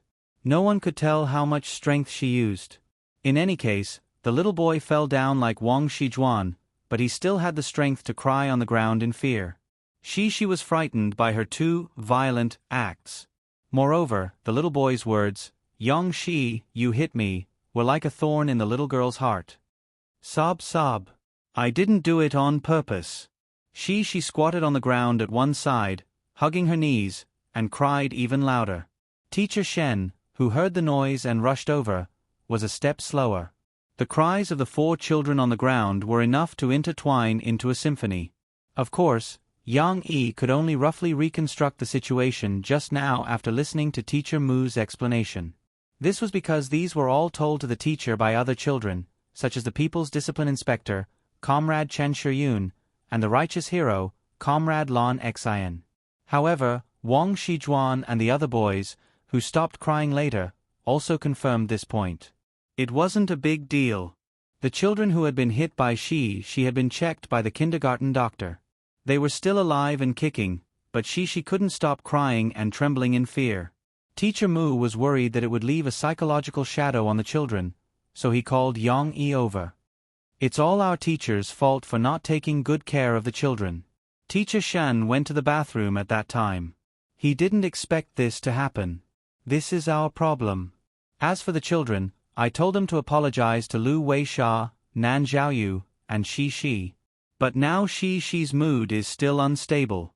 Teacher Mu apologized to Yang Yi. After Yang Yi understood the ins and outs of the matter, he didn't know whether to laugh or cry. He couldn't completely believe the teacher's words, but it wasn't too big of a problem. He would ask Shi in detail later. The main thing was that she wasn't injured, which made him feel relieved. However, after the little girl hit people, she felt wronged. This was a little unexpected for Yang Yi. "How are the children who were hit by Shi? Are their parents here?" Yang Yi gently patted the back of Shi's head and asked Teacher Mu. Now, he still had to appease Shi's mood. Preaching and the like could be left for at home. After informing them of this matter, they also came over. "They are in Teacher Shen's office." "Then, they said that they want to apologize to you," Teacher Mu said. "Apologize to me?" Yang Yi raised his eyebrows slightly. In fact, Yang Yi was still a little annoyed with those little brats. If she hadn't beaten them up to relieve some of his anger, Yang Yi would have really asked their parents how to educate their children. Their mouths were so smelly. Very quickly, Yang Yi's anger dissipated like smoke. This was because Wang Shijuan's father and the other boy's father still apologized to Yang Yi very sincerely. They took the initiative to promise that when they went back, they would educate their children so that they wouldn't say such harsh words to their classmates in the future. These 2 fathers were both dressed in suits and leather shoes. Obviously, they were white-collar workers. They were gentle and cultured. Of course, it was also because their children were fine, and the teachers also told them the cause of the story that they felt guilty for neglecting to discipline their children because they were busy with work. It's just a small conflict between the children. It's okay. Yang Yi couldn't get angry when he heard them say this. He smiled slightly and nodded at them. However, it wasn't over yet. The 2 parents returned to the class and called Wang Shijuan and the other boy over, asking them to apologize to Shi. Yang Yi also said a simple apology to the 2 uneasy boys on behalf of Shi. After all, no matter what, his girl used force to knock down the other party. The other parents weren't angry and even sincerely apologized. He had to at least put on an act. After they left, Lon Xian, Lu Weisha, Nan Xiaoyu, and a few other friends also came to visit Shi. Finally, after a while, Shi's mood finally stabilized a lot. However, she still couldn't get over it, so although she didn't cry, she still refused to leave her father's arms like a little kangaroo who was afraid of losing its support. Yang Yi simply asked for half a day's leave from Teacher Mu. "Daddy will accompany you today." He turned back, picked up the little girl, and rubbed her little head. As he walked out, he smiled lovingly and said, "It's almost lunchtime. Let's go for a big meal, and then you can have a good chat with Daddy, okay?" "Okay." The little girl found a warm and comfortable position in her father's arms. Then, her face was attached to her father's thick chest. She listened to her father's strong and powerful heartbeat that could calm her down and then gently nodded.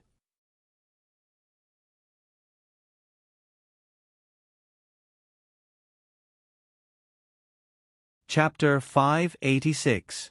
Research has shown that when one's mood is unstable, the body, especially the brain, needs energy replenishment. At this time, the sugar, flour, and other carbohydrates in desserts are digested quickly and can quickly meet the energy needs at this time. In addition, people can experience a kind of happiness in the process of eating desserts, which also helps to relieve tension. This is also why some girls need to eat something sweet during their menstrual period. Of course, she was mentally tired purely because of the combination of negative emotions such as worry, fear, and self-blame. Yang Yi reversed the order of the French dishes and asked the waiter to serve the dessert first. He also carefully helped the little girl cut the small opal cake on the big plate into small pieces, and then let her eat it with a fork. After all, the opal cake has 6 layers, and the little girl's mouth is not big, she can't eat a whole piece. Cici ate the cake piece by piece.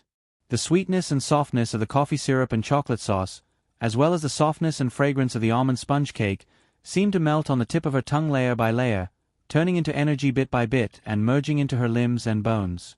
The beauty of the food finally made the little girl gradually loosen her frown. Her mouth was full, and her slender and beautiful eyelashes moved. She raised her eyelids and looked at her father with a little smile in her big eyes. Of course, she seemed to be a little embarrassed. "Is it delicious?" Yang Yi smiled at his daughter. From the beginning to the end, his gentle voice and kind smile made Cici feel that her father didn't blame her. The little girl was a little relieved and nodded to her father. "Papa, you also eat." Cici stretched out her small arms and forked a piece of cake on the fork that was handed to her. "Well, it's really sweet." Yang Yi didn't let Cici down. He stretched out his neck and gently bit the cake. While eating, he gave the little girl a thumbs up. He. Cici finally showed a smile.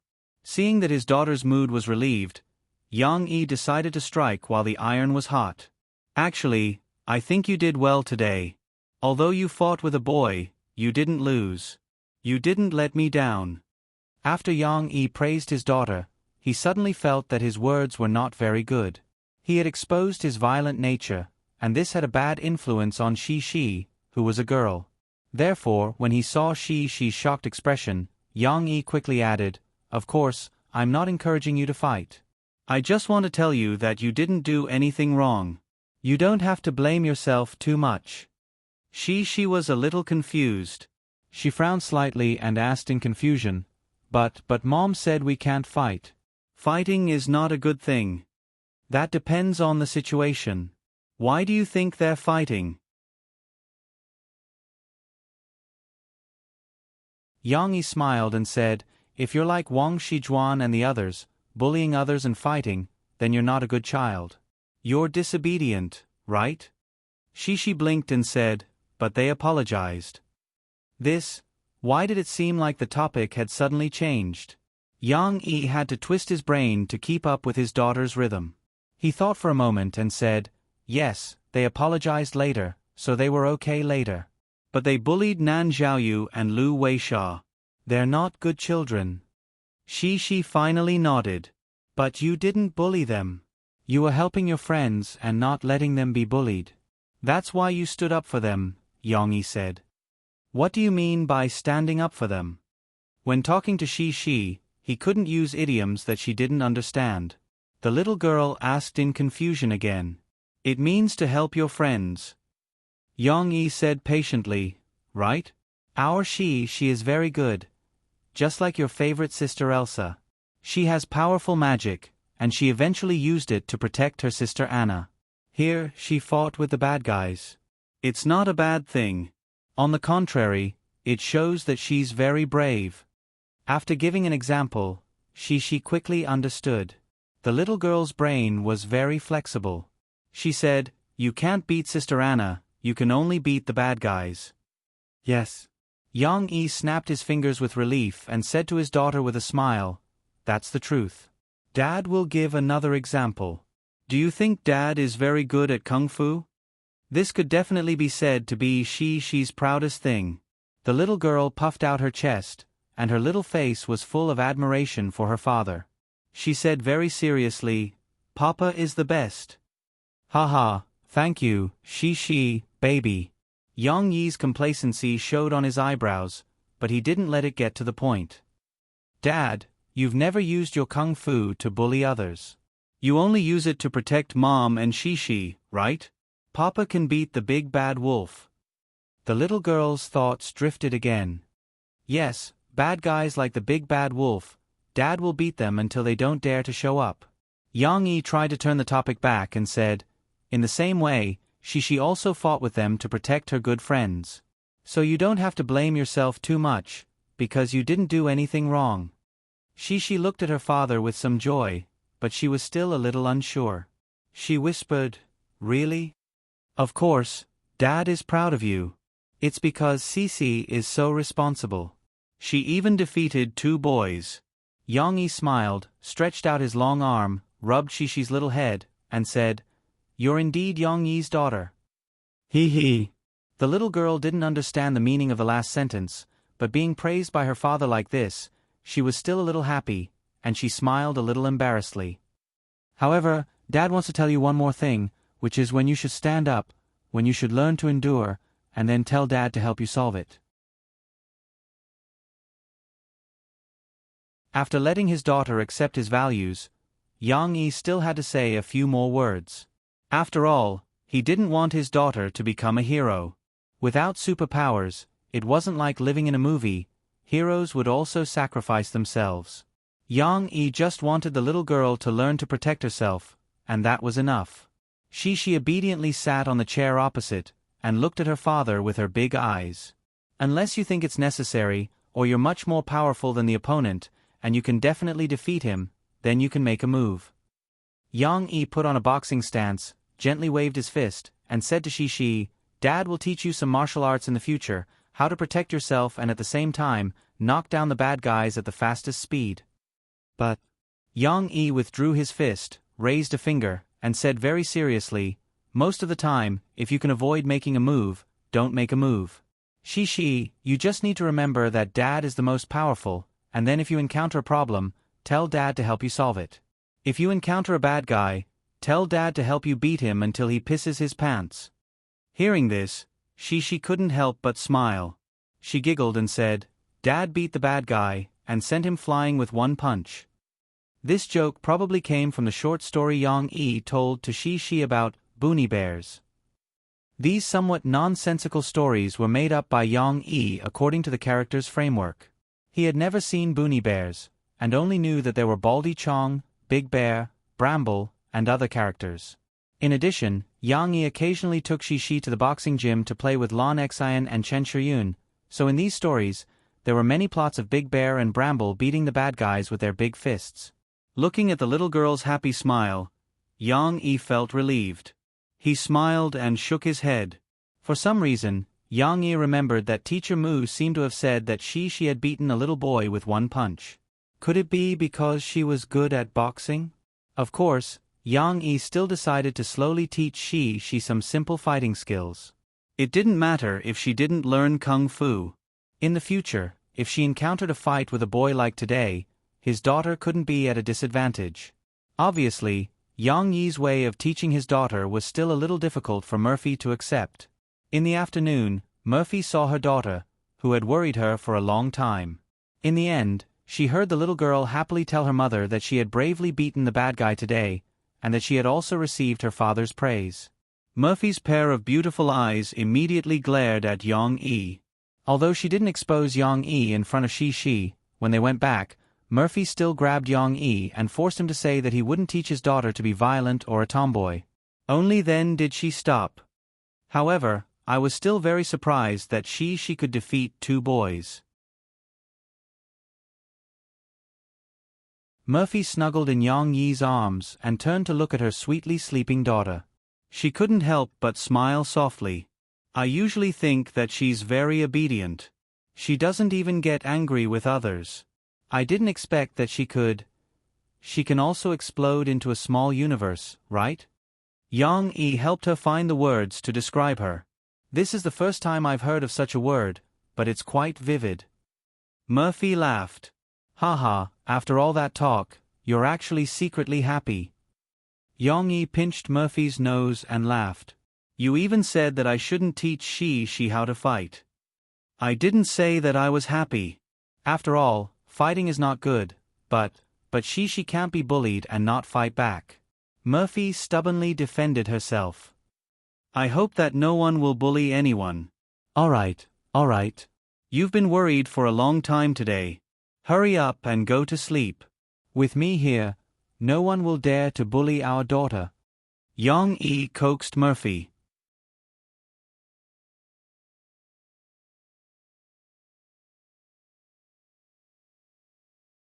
Chapter 587. With her father's timely psychological counseling, the fight did not leave a shadow in Shi's heart. The little girl was still happily carrying her small school bag to kindergarten the next day. At noon, Yang-e secretly visited his daughter and did not find anything unexpected. The tail end of October quietly passed, and in the blink of an eye, it was November. In the past October, Yang-e and Murphy released 2 songs. The first song, Just Happened to Meet You, got into the top 10, but it was still a breath away from the top.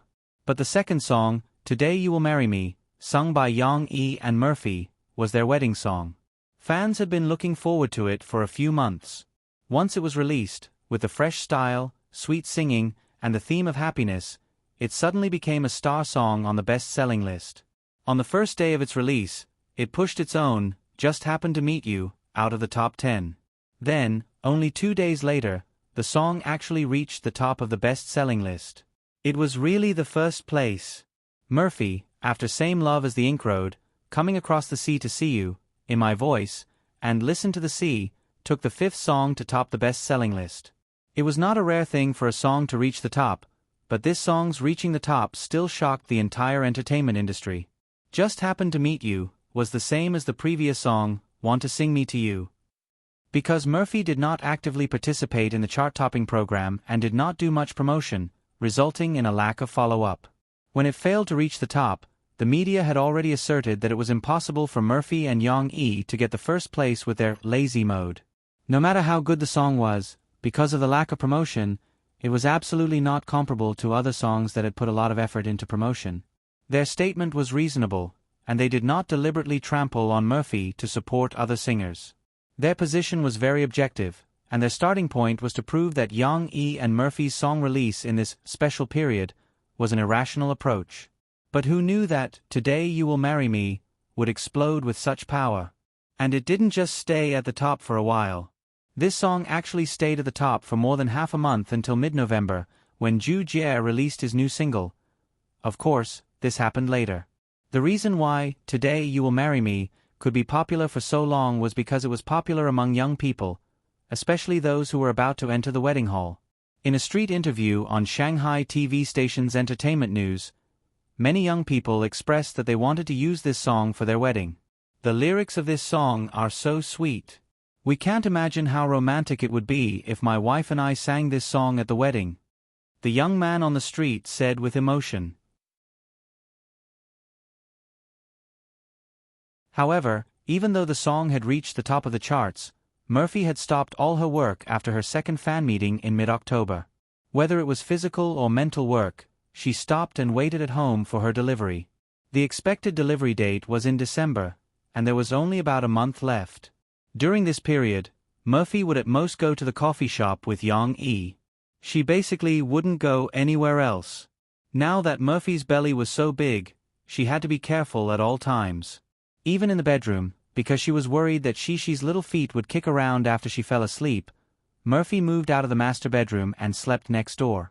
In addition to the song Today You Will Marry Me, which received a lot of attention, Yang-e's new book, Relieving Grocery Store, released on October 10th, also received unprecedented praise. Compared to Journey by Day-Night, which was slightly niche, and the dark story would make many readers feel uncomfortable, Relieving Grocery Store was much more gentle. Many readers didn't feel satisfied after reading it once and wanted to read it again. Only by reading it many times could they carefully sort out the time clues and character relationships in these 5 chapters. How could they not introduce such a wonderful book to their friends?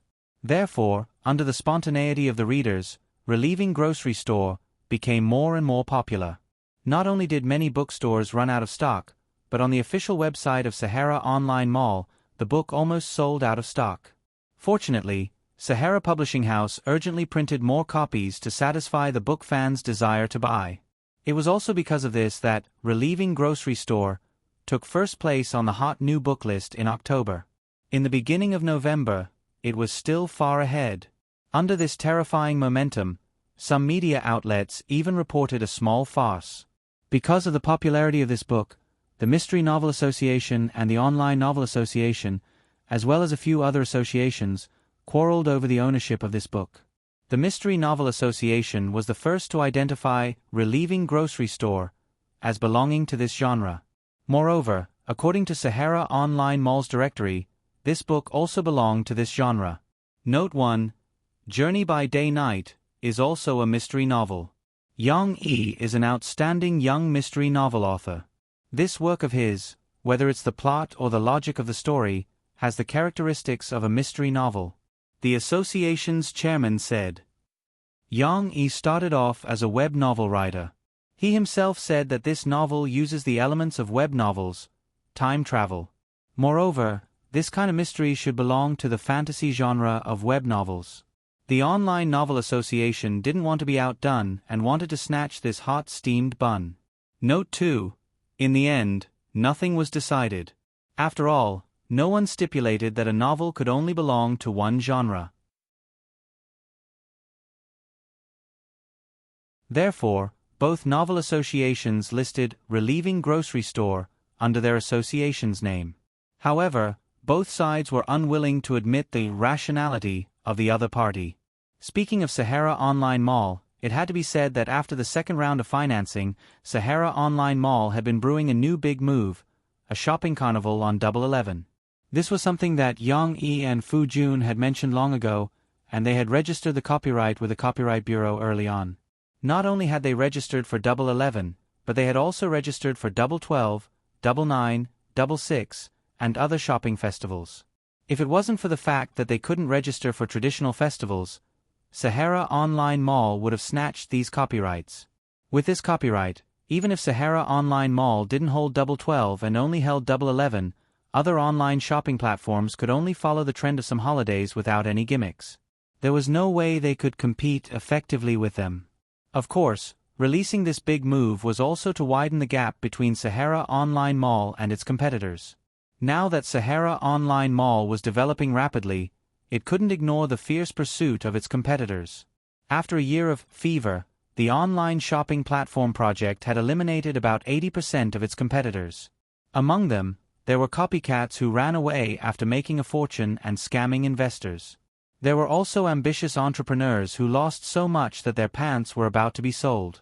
The few remaining online shopping platforms were all very strong competitors. There was an online shopping platform that specialized in the 3 northeastern provinces. With its geographical advantage, it still took a bite of Sahara Online Mall's market share in its territory. There were also 2 online shopping platforms with the support of large venture capital funds that Fu Jun had previously rejected. Although their development was a step slower, they also relied on their strong funds to build their own logistics network. If Sahara Online Mall didn't move forward, it might be overtaken by others in a year or two. Of these 2, one imitated the operation model of Sahara Online Mall, and the other was the Taobao model in Yang Yi's previous life. It provided a platform for individuals to open online stores. When Yang Yi found out about it, he was shocked and paid a lot of attention to it. However, the Taobao model in this world wasn't easy to do.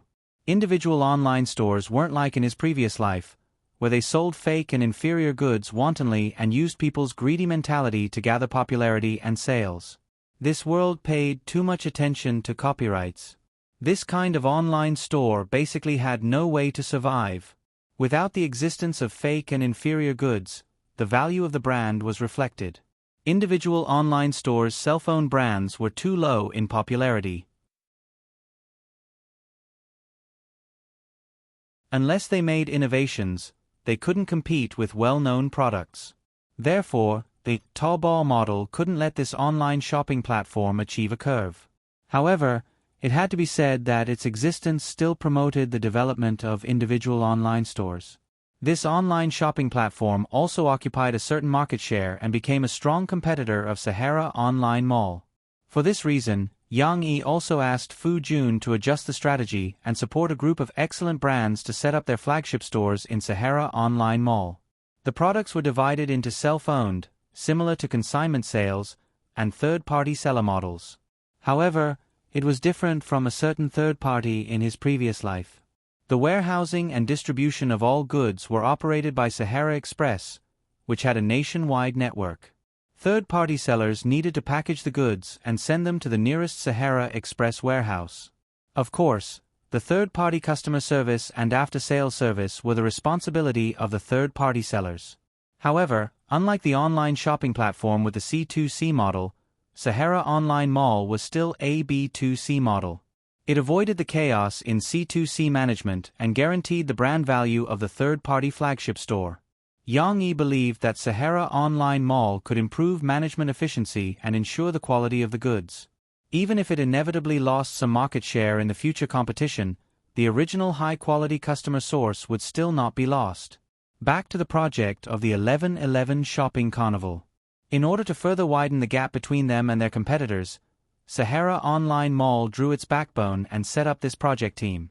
Half a year ago, it had been secretly preparing for November 11th. After the second round of financing received a large amount of funding from Lanzhou Kai, the preparations for the November 11th shopping festival had been completed, whether it was the discount, the stock of goods, or the addition of servers to prevent traffic congestion on the internet. In late October, a large number of fake reviewers on the internet began to hype the concept of November 11th Singles Day. Among them, Yang Yi also ordered micro-broadcasting to fully cooperate.